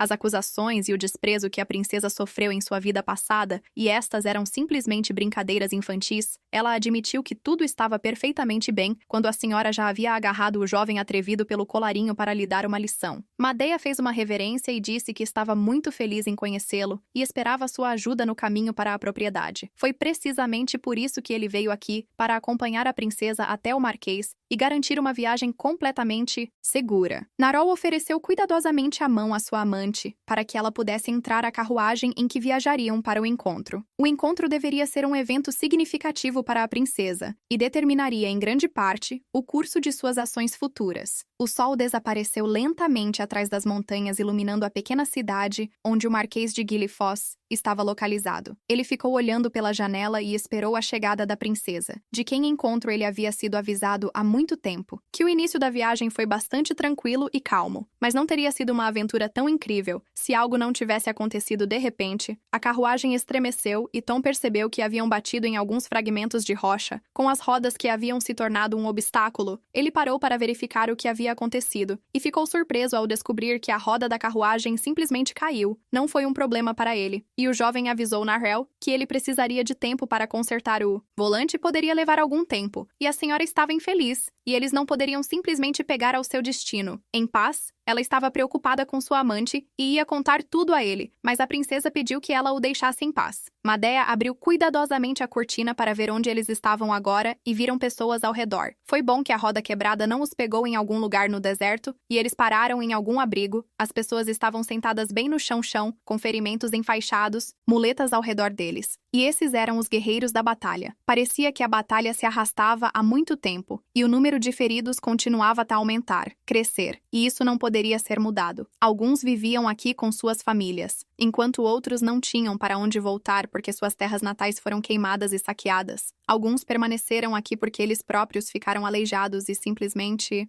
não teve forças nem saúde para voltar. Foi uma visão terrível. As pessoas perderam suas casas e a princesa ficou profundamente comovida com isso. Ela viu a cruel realidade acontecendo fora do Palácio Real. Logo conseguiram chegar à propriedade do Conde Gillis, o ex-capitão da Guarda Real de Valdina. A princesa cumprimentou educadamente o Marquês, e o encontro com ele já durava há muito tempo. Muito tempo a Marquesa a viu pela última vez quando era uma garotinha. O tempo era despreocupado e caloroso, e ele próprio parecia não ter mudado nada. Talvez seu olhar tenha ficado mais severo e sangrento. Depois tudo o que aconteceu em sua vida como um cervo fraco, ela apareceu novamente diante dele, e a Marquesa soube que disseram que ela havia ordenado que a principal dama de honra fosse açoitada por sua causa empregada pessoal em seu último encontro. A Marquesa assegurou-lhe que as pessoas a estavam usando para seus próprios propósitos egoístas, mas ela não deveria sucumbir a conversas falsas. Mas deveria ouvir os gritos dela, gente. A garota estúpida e ingênua ouvia tudo do tio e tinha certeza de que o Marquês estava simplesmente almejando seu selo real naquela época. Medeia não entendia absolutamente nada sobre o cruel realidade e prometeu que nunca mais ouviria o Marquês. Uma pessoa não pode mudar da noite para o dia, e o Marquês pensou que ela devia ter brigado. O principal é dizer que ela veio aqui por medo e incerteza. Valdina já havia perdido seu verdadeiro brilho há muito tempo, e parecia que ela não voltaria a brilhar tão cedo, e a Marquesa não tinha vontade de voltar a esta lama de luta. Ele declarou com segurança que as gentilezas haviam acabado, e como a princesa tinha vindo até aqui, ele estava pronto para ser honesto. O Marquês já havia se aposentado dos assuntos de Estado há muito tempo, e não tinha mais nada a fazer. Intenção de voltar para eles e não pensou que ele pudesse ser de alguma utilidade para ela, a princesa compreendeu imediatamente a sua posição, o que não foi surpreendente, dado o que tinha acontecido antes. No entanto, ela não veio aqui para isso, e afirmou que não veio com o pedido, que ele provavelmente pensou que ela colocou um papel dobrado na mesa. Era sua fortuna. Embora não fosse tão grande, ela queria que a Marquesa assumisse a criação de um assentamento para soldados aposentados bem na capital. Este pedido provavelmente soou muito estranho, e o Marquês tinha certeza de que ela iria pedir novamente. O homem ficou muito surpreso e perguntou: por que ela decidiu criar um assentamento na capital, já que ela nem parou a carruagem para lembrá-los de sua existência? Existem pessoas ao redor de sua majestade que eles não gostam. Então a senhora tinha certeza de que ele não notaria nada. Mas você não pode permanecer ignorante só porque seus olhos e ouvidos estão fechados para a família real. Agora não tinha recursos, e os aristocratas torceram o nariz não vendo nenhum benefício nisso. Portanto, a princesa não tinha ninguém a quem confiar. Este assunto, exceto o Marquês. E ela confiava neste homem. O homem admitiu que não havia recursos ou benefícios nisso. E porque ela estava disposta a doar toda a sua riqueza, colocando a mão no peito, a senhora disse com confiança, porque ela é a legítima princesa de Valdina, e faz apenas o que uma princesa deve fazer. O Marquês ficou em silêncio por um momento, e agora ela viu diante dela, não aquela menininha, mas uma senhora autoconfiante em uma vida passada, há muito tempo anos de fome e privação. A raiva das pessoas acumulou-se gota a gota, e eventualmente esta raiva voltou-se contra a sua terra natal, e os heróis que lutaram pelo país tornaram-se rebeldes. A princesa teve que fazer tudo para garantir que eles não tivessem que se juntar para sobreviver, e ela poderia ter perguntado ao chanceler sobre isso. Este homem não se preocupa com seus soldados como o Marquês, e ela confiava apenas nele. A princesa acreditava na sua preocupação sincera com o povo, e o Marquês era o único que poderia ajudar ela. Sabia que estava pedindo muito, e o pedido poderia parecer loucura ou ingênua, mas em seu coração havia um vislumbre de esperança por sua sabedoria e nobreza. Mark Gilly Foss, ao ouvir sua história, pensou profundamente que a escolha certa poderia evitar derramamento de sangue e fortalecer a posição da coroa. O errado poderia levar ao caos. A responsabilidade era enorme. A sua decisão poderia influenciar não só o destino da princesa, mas também o futuro de todo o mundo. Reino após o encontro na Hell, perguntou à senhora se ela tinha certeza de que tudo estava em ordem e que havia tomado a decisão certa. Sem a menor dúvida, a princesa respondeu que talvez ela seria capaz de conseguir o que queria. A própria Nahel não sabia o que seria certo, o cuidado dos soldados. Recai sobre os ombros da família real, mas a princesa gastou seu próprio dinheiro nisso. Medeia sorriu e perguntou se ela tinha medo de ficar sem um tostão, embora para ela isso não fosse nada importante. No futuro, poderia parecer que Valdina está ficando mais forte, a princesa está falida e sua empregada pessoal a está alimentando por algum motivo. Mesmo essa piada ressoou com grande dor em meu coração, e não havia respostas para todas as perguntas, mas talvez fosse da princesa. Comportamento indiferente que era o culpado, como se o seu próprio bem-estar não significasse absolutamente nada para ela. A senhora perguntou sobre a situação do lenço e da pulseira, e tudo já tinha sido realizado de acordo com suas ordens. Isso significa que tudo começará em breve, e talvez o caos já tenha começado no palácio, e o lenço e a pulseira tenham sido encontrados. Já aconteceu no Palácio Real, e a rainha viúva ficou fora de si. Com a notícia segurando a crença com as mãos trêmulas, ela pediu à senhorita Quigion que repetisse o que acabara de lhe contar. A senhora afirmou que algo foi encontrado no quarto da princesa, e este lenço pertencia ao conde Etienne abaixando a cabeça. Quixana admitiu que parecia que o amor finalmente havia chegado até ela. Alteza a princesa, a rainha gritou. Isso é uma verdadeira falta de vergonha. E foi uma questão de honra da grande família real. Ela ordenou que a princesa Medeia fosse trazida até ela imediatamente. E Cavision já estava antecipando sua grande vitória hoje. A rainha definitivamente não iria simplesmente deixar isso passar e queria descobrir o que realmente aconteceu. Sua Alteza a princesa Medeia chegou à rainha às a primeira ligação, e ela entendeu perfeitamente bem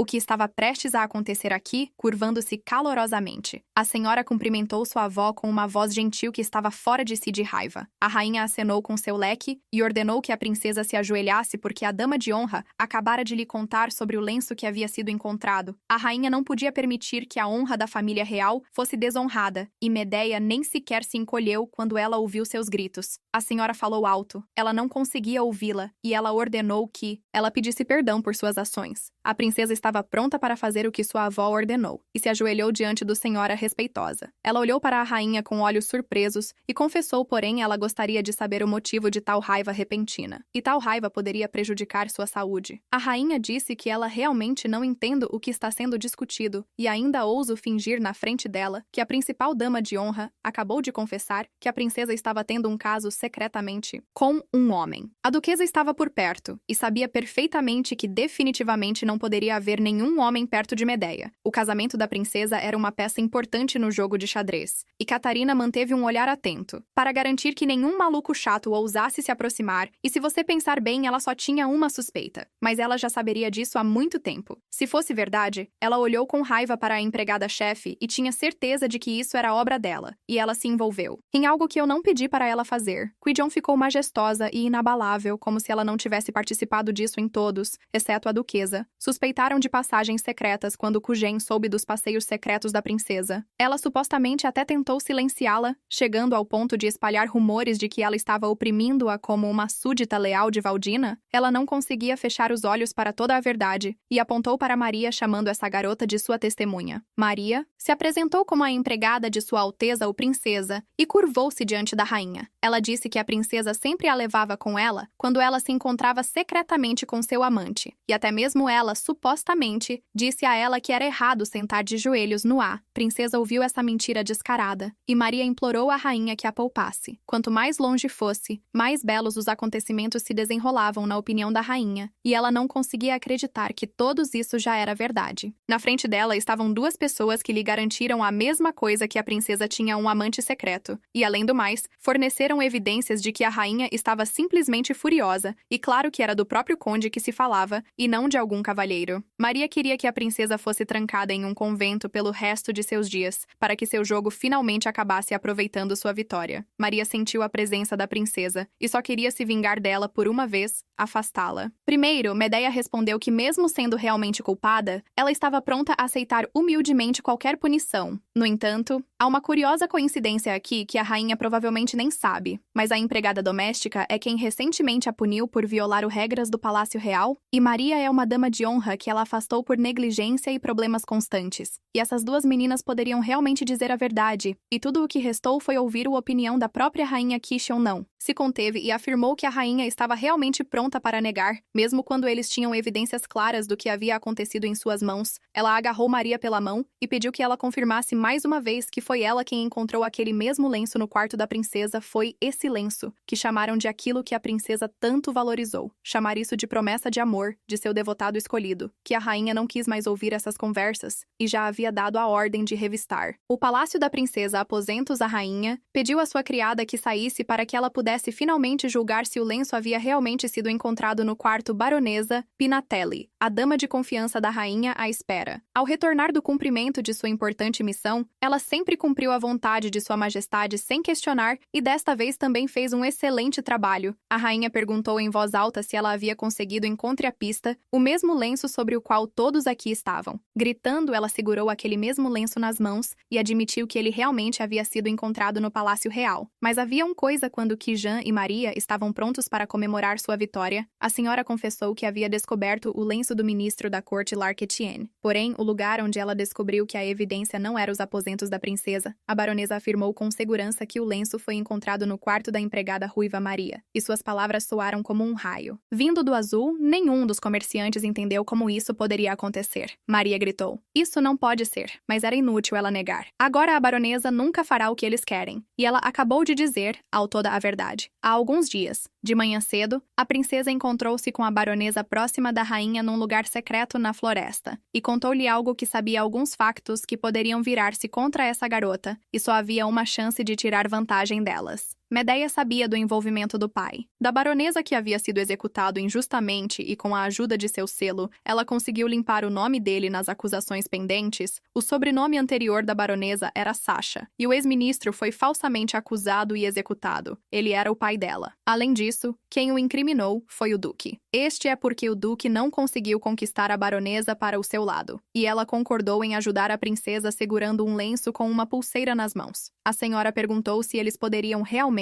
continuar a insistir que não lhe pertencia. Maria certamente não esperava ver a sua pulseira naquele lenço, e as senhoras ficaram assustadas quando viram as provas. A baronesa afirmou que era. Ficou claro pelos olhos de Maria que ela definitivamente reconheceu sua pulseira. A pulseira definitivamente pertencia a essa empregada, e até várias empregadas confirmaram que a viram usando a baronesa. Disse que, a julgar pelo fato de que a pulseira estava embrulhado num lenço no momento da sua descoberta, o conde pode tê-lo apresentado a esta pessoa como um presente. Maria não poderia possuir tal coisa sozinha, e gritou que este pulseira não foi um presente do ministro, sem pensar que ela contou algo sobre si mesma. Agora só faltava descobrir quem realmente lhe deu a pulseira, que a baronesa ordenou que ela nem pense em mentir, que uma empregada comum comprou ela mesma. E à primeira vista ficou claro que era uma coisa cara que não se comprava. Com seu salário, com a voz trêmula, Maria admitiu que tinha recebido este presente de outra pessoa, mas não sabia dizer a verdade. A senhora pediu insistentemente para contar tudo para nomear esta pessoa, porque este padrão no formulário de um cachimbo é inacessível a qualquer um, exceto aos aristocratas de alto escalão. Não havia mais sentido em mentir. Maria entendeu que agora sua vida poderia chegar ao fim. A mãe de Simon, a duquesa, estava aqui, e se descobrisse que eram amantes, ela não a deixaria. Sozinha, querendo saber a verdade. A senhora pediu a Maria que contasse tudo rápido, e chegou a hora de confessar. Já era hora de a princesa disse algo à rainha, e ela disse que tinha alguma informação. A princesa afirmou que o ministro definitivamente tinha outra pessoa com quem compartilhava sentimentos ternos e trêmulos. A mídia permaneceu incrivelmente calma, e Maria tremendo sem saber o que dizer. Ela percebeu que ela realmente sabia de tudo desde o início, e que eles estavam presos. E a mídia acabou por ser o gato. Ela se voltou para a rainha com as palavras que, como Maria estava tão triste pelas costas de sua amante, isso significava que os sentimentos um pelo outro eram muito profundos e os mais corretos. A decisão seria permitir que Maria se casasse com o conde Etienne, para que eles pudessem finalmente encontrar sua felicidade. Maria não teve escolha senão cair de joelhos diante da princesa e da rainha e gritar que ela nunca mais faria tal coisa. Ela pediu perdão, e a princesa disse que ela estava apenas apoiando seu amor e que o conde não era o homem ideal com quem ela sonhava, se ela fosse realmente forçada a isso casar com esse homem. Maria sabia perfeitamente que seria o fim de tudo com Simão. Ela imaginou com horror como seria se casar com esse homem terrível. Isso não poderia ser permitido. Maria não conseguia imaginar um futuro não com seu amado Simon, mas passar a vida inteira com aquele sapo velho e feio. Neste momento, a morte era melhor para ela do que a vida. Com um homem nojento que ela odiava, não tinha escolha. E com lágrimas nos olhos, admitiu que na verdade era tudo uma mentira descarada. Ela disse que a principal dama de honra ordenou que ela escondesse o lenço do ministro no quarto da princesa, que ela disse que por causa de sua briga com sua majestade, queriam expulsá-la do palácio real, e ela perderia sua dignidade para sempre. Maria jurou a verdade. Visão decidiu ensinar a princesa uma lição e pediu a Medea que acreditasse nela. Ela estava cega, pela promessa de que seria incluída na genealogia de uma família nobre. Ela era louca e culpada, e Cuijen pediu que ela calasse a boca, garantindo ela que ela estava presa e falando todo tipo de besteira. A chefe da empregada tentou se justificar dizendo que a menina estava mentindo descaradamente e que era tudo uma mentira absoluta. A baronesa disse em voz alta como eles se atreveram a caluniar a senhora, e de tal forma, a coisa toda foi simplesmente ultrajante, que a rainha começou a tremer de raiva e toda a situação foi simplesmente chocante. Ela deu um tapa forte nela, leque contra a palma da mão para finalmente pôr fim a esta farsa ridícula. A rainha ordenou que as meninas más fossem levadas embora e que cortassem os tendões de ambas as mãos para que nunca pudessem machucar seu mestre novamente. Enquanto Cuijen estava sendo conduzida pelos guardas, ela ainda gritava que a princesa havia ordenado que a empregada armasse tudo isso, mas era tarde demais. Ela até apelou para a duquesa, para confirmar as falsas acusações. Mas Catarina não estava no seu jogo. Finalmente o silêncio reinou no salão e com um suspiro a rainha olhou para a princesa sentada de joelhos. Ela perguntou se ela pensava. Ela agora estava totalmente justificada. Agora que todas as evidências de peso foram apresentadas, contadas. Mesmo se esquecermos deste incidente, a rainha tinha ouvido falar de seus ultrajes passados, como ela absurdamente acenou para o rei Selo. Então seus subordinados pararam de colocá-lo em qualquer coisa. A rainha pediu que o selo real fosse devolvido e decidiu que a princesa estava farta de toda essa palhaçada imprudente. Pressa em seguir sua ordem, ela ainda estava sentada no chão, em frente à respeitável senhora, como se esperasse por algo. A rainha, com raiva, pediu que o selo real fosse entregue, e a duquesa entendeu que se a princesa fizesse isso, o jogo seria virado contra ela. Catarina pediu à mãe que se acalmasse, e admitiu que tinha certeza de que a princesa não tinha más intenções com uma rainha Medeia. Ainda era ingênua, por isso não sabia das intrigas palacianas, mas não queria mais tolerar esta insignificância, e havia damas mais dignas dela. A duquesa tentou persuadi-la a prometer que não permitiria que tal coisa acontecesse novamente, e a senhora finalmente mudou sua raiva para a misericórdia. O silêncio da princesa a atormentou. Ela a chamou de garota má, que desprezava o rainha considerando-a uma velha frágil. Ela ainda a culpou pela morte do filho, e perguntou se ela também havia decidido levá-la para o túmulo com um coração tão negro. O selo é algo que Seu Majestade o rei confiou pessoalmente. A Medeia. Ela sabia que a rainha não poderia simplesmente tirá-lo em particular. Elas eram neta e avó, mas acima de tudo, ele era o único rei de Valdina. A rainha ficou em silêncio, suspirou pesadamente e não acreditou que aquela garota atrevida iria contradizê-la. Medeia curvou-se ainda mais à direita a seus pés, assegurando-lhe que ela não poderia ir contra a vontade de Sua Majestade e pediu, como o mais velho da família real, que a tratasse com a compreensão de que Medeia estava certa. A rainha não tinha poder para revogar as ordens de Sua Majestade. No entanto, como o mais velho da família, ela não podia fechar os olhos ao seu comportamento desrespeitoso e ordenou que ela fosse à capela, caísse de joelhos e rezasse por arrependimento à rainha, cujo rosto havia se tornado pétreo sob uma máscara de tristeza fingida. Ordenou que a princesa fosse até a estátua da deusa da misericórdia e implorasse por perdão até que ela mostrasse um sinal de seu favor. Medeia, com a cabeça erguida, aceitou esta ordem. Esta foi apenas mais um jogo de xadrez no jogo pelo poder, e recuar agora significaria admitir a derrota. E assim, sob o olhar atento do ídolo, os mercadores e os aristocratas Medeia realizaram a vontade da rainha. Todos já sabiam do castigo que a rainha viúva havia infligido desta vez, e disseram que a princesa foi ordenada a se arrepender até que a deusa enviasse um sinal de perdão. O discurso tratava-se exatamente daquele sinal de que mesmo o sumo sacerdote dificilmente seria digno de receber pelo menos uma vez na vida. Isso deve significar que ela não tem intenção de perdoar até que se acalme, e a senhora terá que sentar aqui na frente de todos os aristocratas e transeuntes com as mãos cruzadas. Em um gesto de oração, ela começou a oferecer palavras calmas de arrependimento, enunciando cada palavra para que todos ao redor puderam ouvir, e assim o dia inteiro passou, até escurecer. Não havia sombra de remorso em suas palavras por algo que ela não havia feito. Apenas humildade diante de uma injustiça veredicto todo esse tempo. Nahel estava ao lado dela, mas ela não tinha permissão nem para chegar perto da princesa. O vento cortante e cortante despenteou seu cabelo e agitou a bainha de seu vestido, mas ela se levantou inabalável como se ela mesma tivesse se tornado parte da escultura de pedra. Seus pensamentos estavam focados no objetivo maior de salvar o reino da vingança contra os inimigos na escuridão da noite, cercada por silêncio e solidão. Ela sentiu seu espírito ficar mais forte. Ela ficará mais forte. Cada oração que ela fazia, cada sofrimento que ela superava, a aproximava da vitória. Ela sabia que a deusa estava em silêncio, mas ela acreditava que outros poderes ouviriam seus poderes, que patrocinam a justiça e a verdade. Durante todo esse tempo, alguém estava observando a princesa e os raios do sol tocaram o rosto de um jovem de pé no escritório. Estava o chanceler de Valdena chamado Ciceu Emil Reges. E já era o terceiro dia que a princesa continuava sentada perto da estátua da deusa quando os primeiros raios da madrugada tocou o rosto da princesa. Ela sentiu a esperança, o fogo da determinação, o fogo da vingança acendendo novamente em seu coração. O chanceler olhou pela janela em silêncio, mas ninguém poderia interferir por ordem da rainha. O cavalheiro mascarado sorriu e afirmou que as intenções do chanceler eram demasiado óbvias, e ele adivinhou desde o início por que é que ela mudou repentinamente a reunião-lugar que ele veio aqui para ver com seus próprios olhos a mesma princesa que ele já tinha ouvido falar. O Sr. Chisel pediu ao jovem para não falar besteiras e que a presença da princesa aqui era simplesmente uma coincidência ridícula. Seu interlocutor não pensava assim, e tinha certeza de que tal coisa não poderia ser chamada de coincidência comum. Rumores sobre essa garota têm circulado por todo o castelo há muito tempo, e o mais importante é que ela corajosamente vai contra toda a realeza. Dizem que ela está neste estado há 3 dias. e aparentemente o chanceler está preocupado com ela, já que ele constantemente olha pela janela o que está acontecendo. Cisel mais uma vez informou ao Sr. Cesare que isso era apenas uma coincidência comum e que seria melhor eles conversarem sobre o assunto para o qual se reuniram aqui. O cavalheiro trouxe documentos que confirmam que a Guilda Passad, que comercializa exclusivamente armas, tem tentado recentemente encontrar algo em Valdínia. O chanceler estava pronto para fechar os olhos aproveitando seu poder e declarou isso abertamente ao Sr. Cesare. Ele riu, e como o próprio chanceler fez tal oferta, isso definitivamente significava que ele queria receber algo em troca. O chanceler permaneceu em silêncio e olhou atentamente para seu interlocutor, enquanto esperava que ele declarasse sua condição, assim que a papelada fosse concluída. Cecil estava feliz por ter conseguido o que queria, e realmente decidiu pedir uma quantia decente de dinheiro. Esse dinheiro deveria ser suficiente para melhorar as finanças da família real por um tempo, e que foi a única razão pela qual o chanceler começou tudo isto. Cesare olhou pela janela aberta, sob a qual a princesa estava sentada na praça central com as mãos cruzadas em oração. Ele viu a princesa Valdina pela primeira vez, e ele não tinha ideia de que o primeiro encontro deles poderia ser assim todo esse tempo. Ela não se levantou, um novo amanhecer se refletiu em seus olhos, mas a luta pela justiça era apenas. No início, embora as mãos dela tremessem, o cavalheiro riu, dizendo que mesmo um potro recém-nascido teria uma cela muito maior do que aquela menina frágil. Ele não entendia por que ela estava segurando tanto teimosamente, e o que ela queria alcançar de sua implacável avó, a rainha que havia dado tal ordem. César se lembrava de seu passado, mas o imperador estava cauteloso com ele e tentava apertar o cerco quanto mais ele inflamava sua raiva. Quando ainda era um menino, ele sempre ouvia o que fazer e não tinha o direito de fazer o que queria, e o segredo era simples: quanto mais profunda a ferida infligido, uma vez mais forte, a compaixão se torna no futuro. Talvez ele se tenha visto parcialmente nesta garota, e ele também já havia tentado provar coisas para muitas pessoas que eram realmente inúteis. Gritos altos foram ouvidos na praça central e o cavalheiro viu um homem gordo se aproximando da estátua da deusa. Ninguém tinha permissão para entrar, mas esse cavalheiro com vestes luxuosas parecia pensar que ele tinha permissão para fazer qualquer coisa aqui. Cesare não sabia quem era o grandalhão que estava se aproximando dela, mas a julgar pelo seu humor irritado, ele estava determinado. Narol avisou o homem atrevido que se aproximar da princesa era proibido. Tal foi a ordem da rainha viúva, mas o homem garantiu que não. Pretendia interferir na oração de arrependimento que deu o seu nome Conde Etienne, ministro do interior do Palácio Imperial, e é por isso que ele se comportou de forma tão insolente que empurrou a senhora, e declarou em voz alta que só queria ver a princesa de perto por um tempo, e finalmente teve o casamento perfeito oportunidade. Parecia impossível para o ministro proibir qualquer coisa, mas seus guardas imediatamente capturaram Nahel. Seu rosto gordo e insolente brilhava de autossatisfação e luxúria. Era nojento. Ele se movia lentamente como um predador saboreando a antecipação da presa. O conde, claramente superestimando sua influência, decidiu que 3 dias de oração haviam quebrado o ânimo da princesa e estendido sua mão carnuda na esperança de tocá-la. Havia um desejo ganancioso em seus olhos, uma intenção indisfarçável de tirar vantagem dela. Vulnerabilidade. Seus dedos grossos, adornados com anéis com grandes diamantes, brilhavam repugnantemente. Porém, o que ele não sabia permaneceu em segredo até este momento. A pedra atirada por mão desconhecida assobiou no ar e bateu na mão enorme do conde. Ele gritou de dor. Seu rosto se contorceu de raiva. O rubi em seu anel quebrou como se refletisse a rachadura em seu plano cuidadosamente elaborado durante 3 dias de silêncio e humildade, como se estivesse se preparando para o ato decisivo de uma peça cruel que estava sendo encenada na corte. O conde esperou por esse momento. Sua voz, misturada com o veneno da raiva, ecoou fora das paredes de mármore. Seus olhos, geralmente frios e calculistas, agora queimavam com um fogo louco. Ele olhava ao redor para os presentes como um predador procurando uma presa. A raiva o sufocou, não permitindo que ele respirasse um T. N gritou. Isso é definitivamente uma tentativa de assassinato, e alguém está tentando matá-lo. As pessoas começaram a sussurrar, se perguntando se alguém havia atacado o conde. Ninguém entendeu o que havia acontecido enquanto gritava desesperadamente por socorro. O Sr. Cesare, imerso na penumbra de seu escritório, observava a cena pela janela como um diretor nos bastidores de um teatro de marionetes. em suas mãos descansando aquelas mesmas pedras, ferramentas simples capazes de mudar o curso dos acontecimentos. Shazir suspirou e seu olhar deslizou para o chanceler Cizel, que estava à distância. Intrigado, e como sempre sem entender, a verdadeira natureza do que estava acontecendo agora o jogo. Ficará mais interessante, o chanceler se animará. E a princesa talvez pela primeira vez em 3 dias levantará os olhos. A pedra voou bem no alvo. O grito do conde como um tiro rasgou o silêncio. A raiva. Chazeray sorriu. Chazeray apertou as pedras na mão. O jogo acabava de começar. Uma chuva torrencial caiu sobre o templo, e uma tempestade com estrondos furiosos de trovão sacudiu as antigas muralhas. O senhor Césare, observando a tempestade da janela, permaneceu imperturbável. O tempo passou. Medindo os segundos cheios de pressentimento, seu assistente, que havia entrado no escritório como uma sombra silenciosa, correu com um guarda-chuva para o cavalheiro. Ele olhou para seu assistente e soube que tudo o que estava acontecendo agora era apenas um grande jogo. O jovem pediu ao patrão que esperasse um pouco para trazer a carruagem e pediu-lhe que levasse pelo menos um guarda-chuva, mas o senhor se ofereceu para irem juntos. Ele não permitiu nenhuma gota de chuva caísse no placar de quem um dia ascenderia ao grande trono. Seu companheiro correu sob a chuva torrencial para levar a carruagem até os portões do templo, prometendo que retornaria muito logo. Shazir, sem dizer uma palavra, aceitou o guarda-chuva. O destino, brincando com padrões caprichosos, parecia tecer fios de poder em torno de seu dever de figura, pressão arterial, necessidade. Muitos argumentos foram falados em favor de ascender ao trono, mas será que ele queria essa pergunta como se uma lasca estivesse bem no fundo, envenenando o doce momento de antecipação enquanto o trovão ressoava no céu? César estava no meio da chuva torrencial. Chuva cerrando o punho com força, o demônio amaldiçoou o homem, pensando que ele nunca poderia realmente ascender ao trono. César suspirou, olhando para os elementos furiosos. A resposta parecia estar escondida em algum lugar ali, no caos da chuva e do trovão. Uma resposta que deve ser encontrada antes de dar o próximo passo, antes de aceitar o destino maldito, lá fora, na beira do pórtico. A princesa ainda estava sentado encharcado, mas imóvel como uma estátua. Seu destino era esperar. Ele se aproximou da princesa e, enquanto observava as vozes, que uma vez o chamaram de o homem mais cruel, ecoaram em sua cabeça.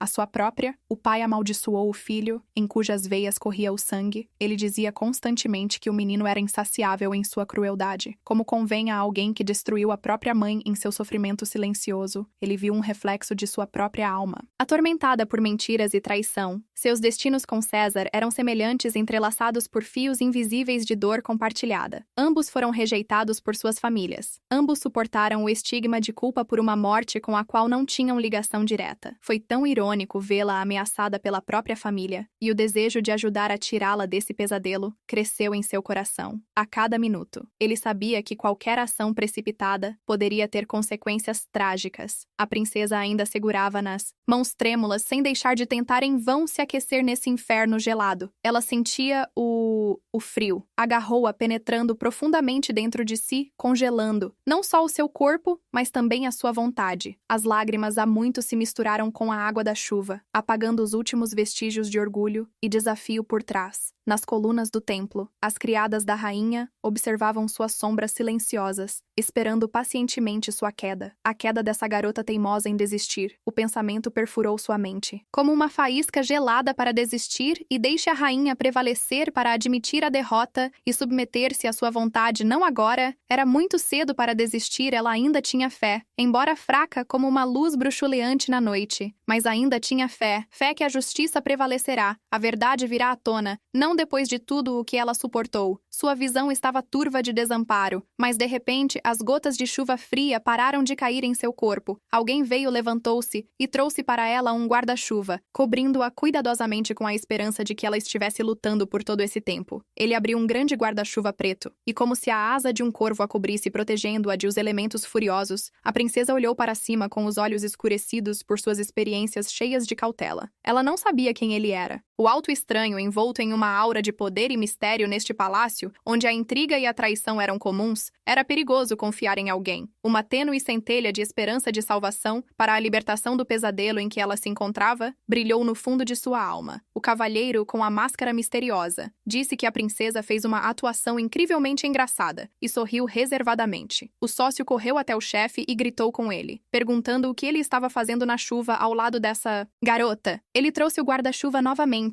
e perguntou por que ele estava naquele estado todo molhado, mas o senhor pediu-lhe que ficasse quieto para não fazer barulho. Já era o 5º dia que a princesa estava se curvando diante da estátua da deusa, e a rainha a observava todo esse tempo. A senhora não entendeu se a menina realmente não a respeitava, e ela poderia simplesmente ter pedido perdão há muito tempo, e tudo teria acabado todos os dias. Ela ficou de olho na princesa, e tinha certeza de que, logo ela teria que ficar. A baronesa se aproximou da rainha, querendo expressar seus pensamentos, mesmo que isso pudesse parecer muito ousado. A senhora admitiu que achava que a princesa estava sendo tão teimosa, não porque quisesse resistir. Provavelmente ela é forçada a se defender. A principal dama de honra ainda está tentando denegri-la, mas a rainha riu. A princesa realmente permitiu que os servos a vencessem. Agora que Medeia não tinha mais ninguém, ela não tinha apoiadores. Então ela não teve escolha a não ser lutar sozinha. A baronesa tinha certeza pelo contrário. O comportamento da principal dama de honra lhe parecia estranho, e talvez ela tivesse algum outro motivo para ir tão longe. Pensando nisso, a rainha realmente encontrou alguma verdade nessas coisas. Palavras e algo suspeito no comportamento da empregada doméstica, já que a dama de honra era a pessoa do segundo príncipe, então em caso de alguma coisa ela deveria ir até ele. Mas por que então ela veio à rainha? Obviamente, a senhora estava jogando seu próprio jogo, mas até agora Sua Alteza não conseguiu descobrir seus planos. Por esta razão, a baronesa conduziu uma pequena investigação sobre a senhora Kishon, e ela já tinha os documentos em mãos. A rainha começou a ler cada página com atenção, e a cada linha, ela aprendia uma nova verdade. Suas mãos começaram a tremer com a terrível informação que estava escrita em fontes confiáveis. Durante todo esse tempo, a principal dama de honra saqueou a propriedade do palácio da princesa para encher os próprios bolsos, e agora a rainha descobriu isso. A baronesa relatou que a senhora realmente tinha participado até mesmo dos pertences pessoais da princesa. Medeia percebeu isso, e deliberadamente encenou esse show. A rainha gritou com raiva, como se atreveu a isso patético. Desculpe, use-a para prejudicar a própria princesa. E isso era simplesmente inédito. De repente, a porta se abriu e uma empregada entrou correndo gritando alto. Um desastre inédito havia acontecido. Ela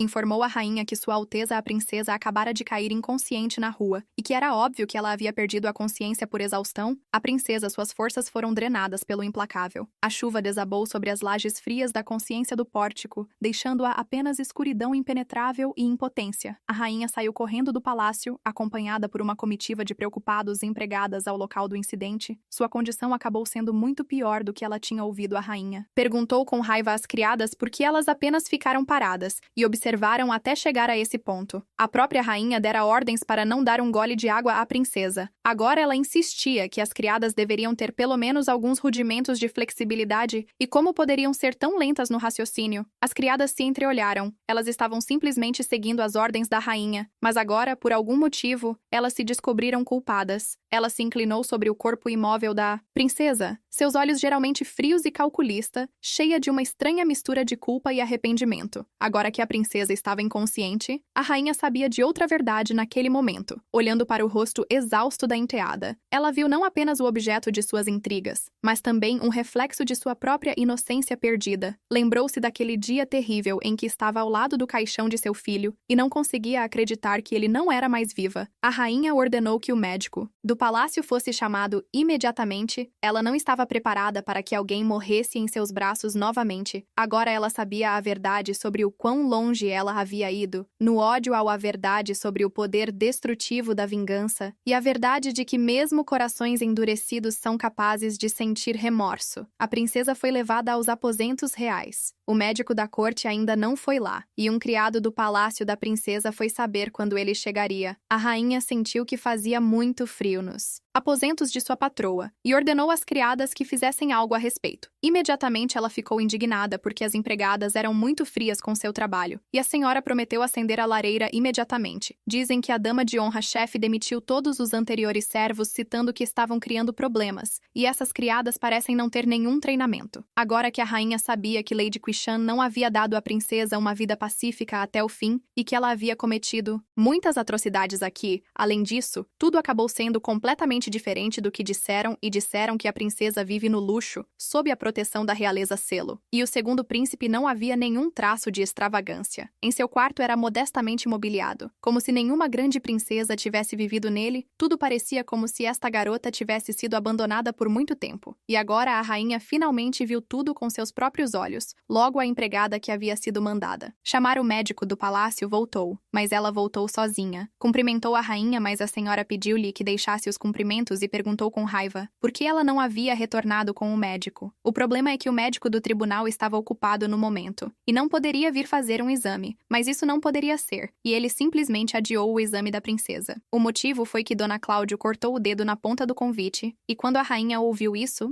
ela não conseguia acreditar no que estava ouvindo. A empregada realmente disse que o médico se atreveu a ignorar o chamado de uma pessoa da realeza por causa de algum arranhão em um pedaço de papel. Aparentemente, após a morte do falecido rei, a rainha permaneceu em luto por muito tempo e não prestou atenção ao que estava acontecendo no interior do palácio. A empregada implorou perdão de joelhos, mas ela não pôde fazer nada. Única irmã estava sendo submetida a tal negligência que a rainha ordenou que o médico da corte fosse trazido novamente e que nenhuma palavra fosse dita sobre a própria rainha estar aqui. Bem, agora ela terá que trazer ordem à própria família real, para que essas pessoas finalmente comecem a respeitar o sangue real. Passos lentos foram ouvidos no corredor, e o médico murmurou sobre o motivo de toda a agitação. Aqui ele abriu a porta do quarto com raiva e gritou que finalmente havia chegado, e que com certeza todos deveriam estar felizes. O jovem se comportou com muita ousadia. Ele disse que a princesa desmaiava muitas vezes, e por alguma razão todos ficaram alarmados, como se algo fora do comum tivesse acontecido ao se aproximar da cama dela. Ele nem sequer começou a examiná-la, e admitiu que deveria deixá-la deitada ali, mas como ela ainda respirava, e ele só se incomodava com ninharias, foi chamado com urgência à princesa, e não queria cair em desgraça com Madame Cláudio, mas nem sabia que a rainha estava nesta sala. A rainha começou o seu discurso. O médico não pôde ser encontrado agora. Ele irrompeu na sala e permitiu que tais palavras fossem dirigidas à princesa real. O médico olhou para a rainha viúva horrorizado, e ele certamente não esperava sua aparição. Sua Alteza disse como ousa algum médico patético pensar em tal desrespeito pela família real que o homem caiu de joelhos diante dela tremendo. Ele era culpado e implorou por punição, e muitos temiam a ira da rainha. A senhora disse que, como ele queria tanto morrer, ela se lembraria com prazer de seu último desejo. Um aceno de mão foi suficiente para decidir o destino das pessoas. Ela prometeu punir severamente o atrevido por insultar a família real e privá-lo do título de médico. Ele foi capturado pelos guardas, e a rainha ordenou que toda a sua família fosse proibida de pisar na capital para o resto da vida. A cabeça da rainha doía com os gritos de misericórdia. Ela suspirou profundamente, mas simplesmente tinha que ser feito depois que ela parou de cuidar do palácio. Todos os servos deste lugar se comportaram de maneira muito insolente com a família real. A rainha nem conseguia acreditar que a autoridade da princesa havia caído tão baixo depois que o rei morreu. A noite caiu e miríades de estrelas brilhando com luz fria espalhadas pela tela de veludo do céu. O olhar geralmente autoritário da rainha parecia buscar conforto, ali respostas a perguntas não formuladas. A rainha saiu para a varanda enluarada e olhou para o céu sem fundo. Ela entendeu que a condição da princesa estava piorando a cada momento que passava.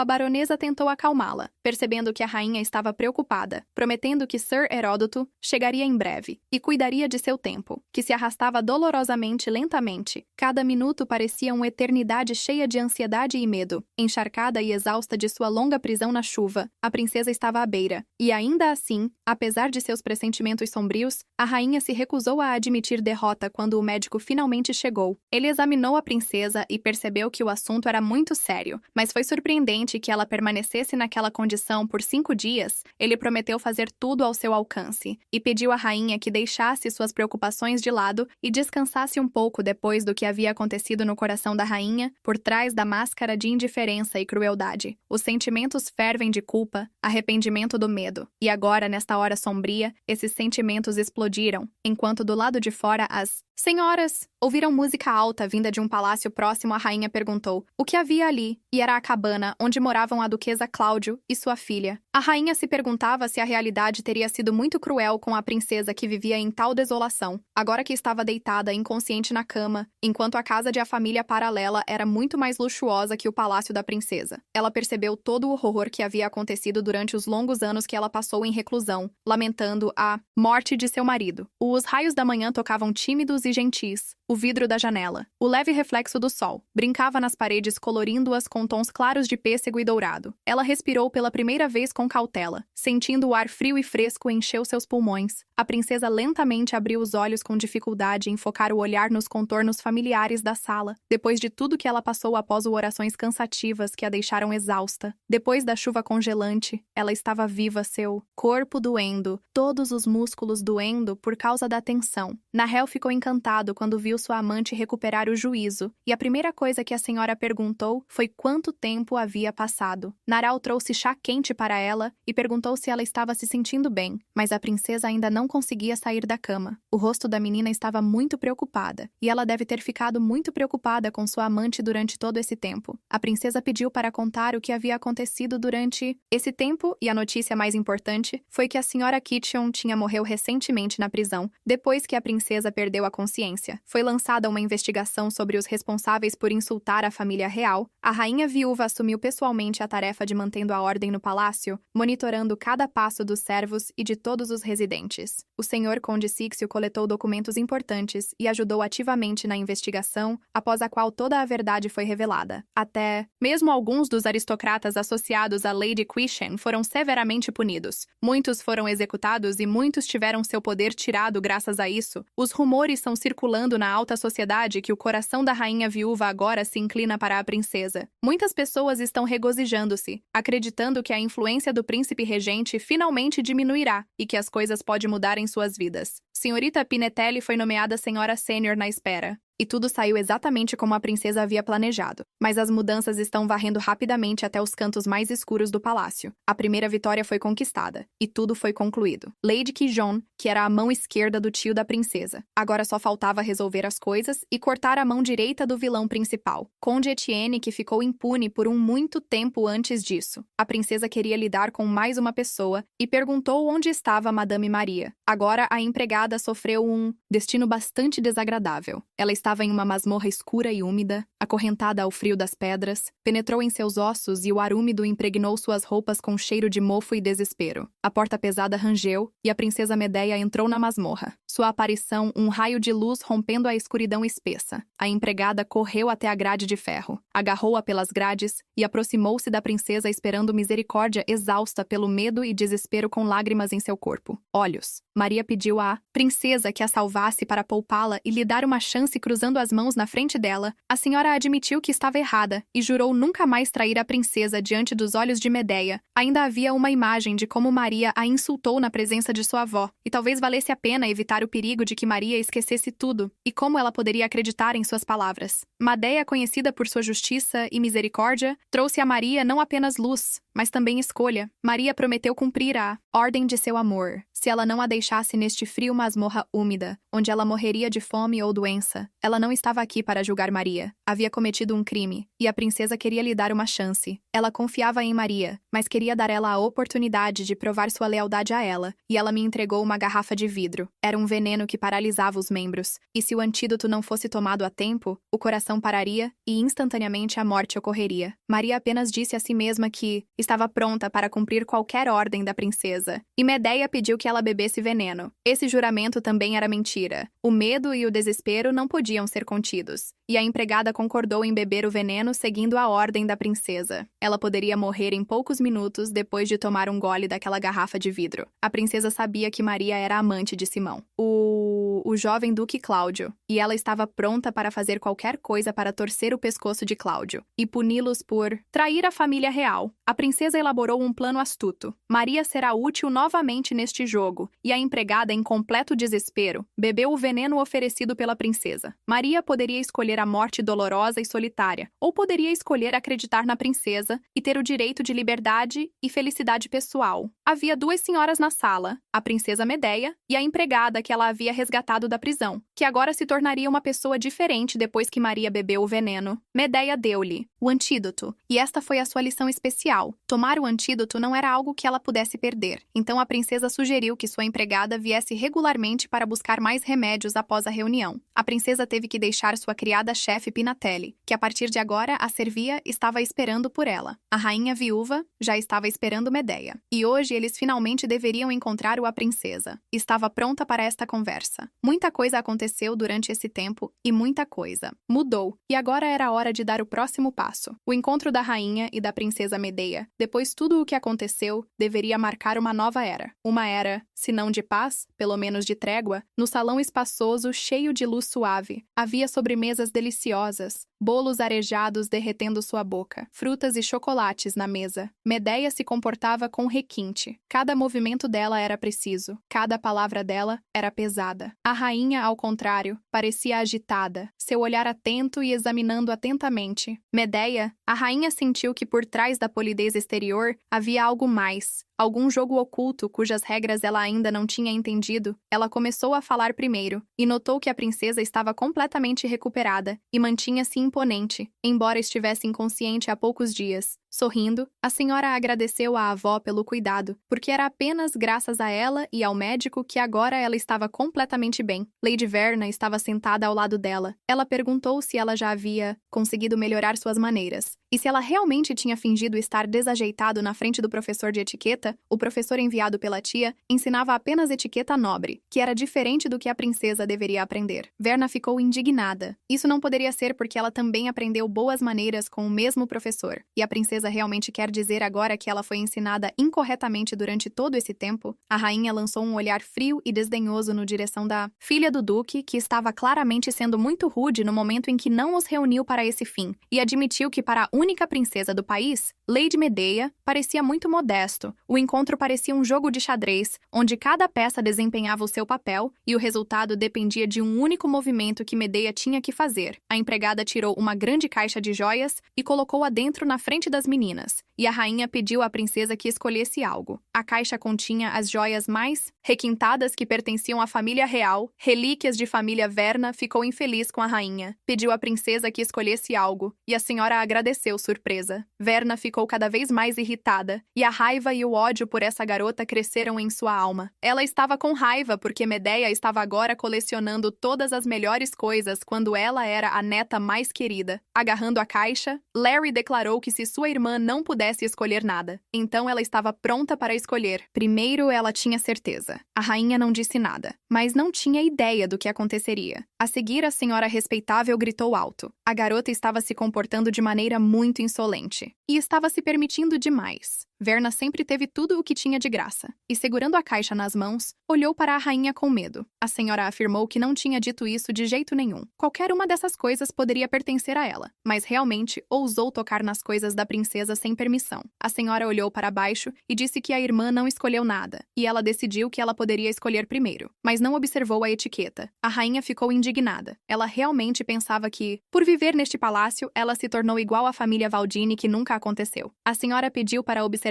a etiqueta como assunto. Já que o sangue real não corre em suas veias, parecia que Verna se permitiu ser a coisa mais importante aqui. E agora ela ficou surpresa porque a avó dela estava se comportando dessa maneira. Ela sempre fazia isso. E agora ela se perguntava por que a rainha a estava atacando como se ela não fosse ninguém aqui. Depois de tantos anos correndo para fora do quarto, a senhora declarou que sua avó estava se comportando de maneira simplesmente terrível, e ela não estava mais preparada para tolerá-la. A rainha admitiu que não tinha notado antes o quão estúpida essa garota era, se ela realmente a mimava demais. A princesa pediu para essa menina entender. Eles moravam juntos no castelo real e dividiam tudo pela metade da vida. Tudo que Medeia sempre teve, Lady Verna tinha. Então as palavras da rainha devem tê-la confundido, e isso não é surpreendente. A rainha ficou surpresa que essa garota realmente tinha tudo igual à princesa legítima Verna. Era apenas uma filha de um ramo colateral, enquanto Medeia era a princesa herdeira de sangue direto, e elas tinham status completamente diferentes. A princesa olhou atentamente para as joias, mas escolheu algo completamente diferente. A rainha considerou sua escolha muito modesta, mas este item em particular foi do agrado da princesa. Basta pensar que o famoso aço damasco raro, este era um leque de aço esculpido que poderia ser usado como uma arma completamente digna. A rainha ficou surpresa. A senhora poderia ter escolhido as joias mais caras que ninguém mais tinha, mas ela escolheu um leque comum. Ele não era apenas modesto, ele parecia quase mendigo. E a rainha ficou intrigada sobre de onde vieram os rumores sobre a extravagância da princesa. Um sorriso apareceu no rosto da garota. Ela estava feliz com tal presente, e se era isso que ela queria, então a rainha seguiu sua vontade. Poderia Medeia realmente tê-la? Perdoado por tudo, poderia ela realmente esquecer a traição e a humilhação? Ou isso foi apenas um truque inteligente, cuidadosamente planejado? Vingança esperando nos bastidores? Havia rumores sujos sobre a princesa, e a rainha se perguntou se a jovem Lady Verna era a única aqui que não sabia o seu lugar.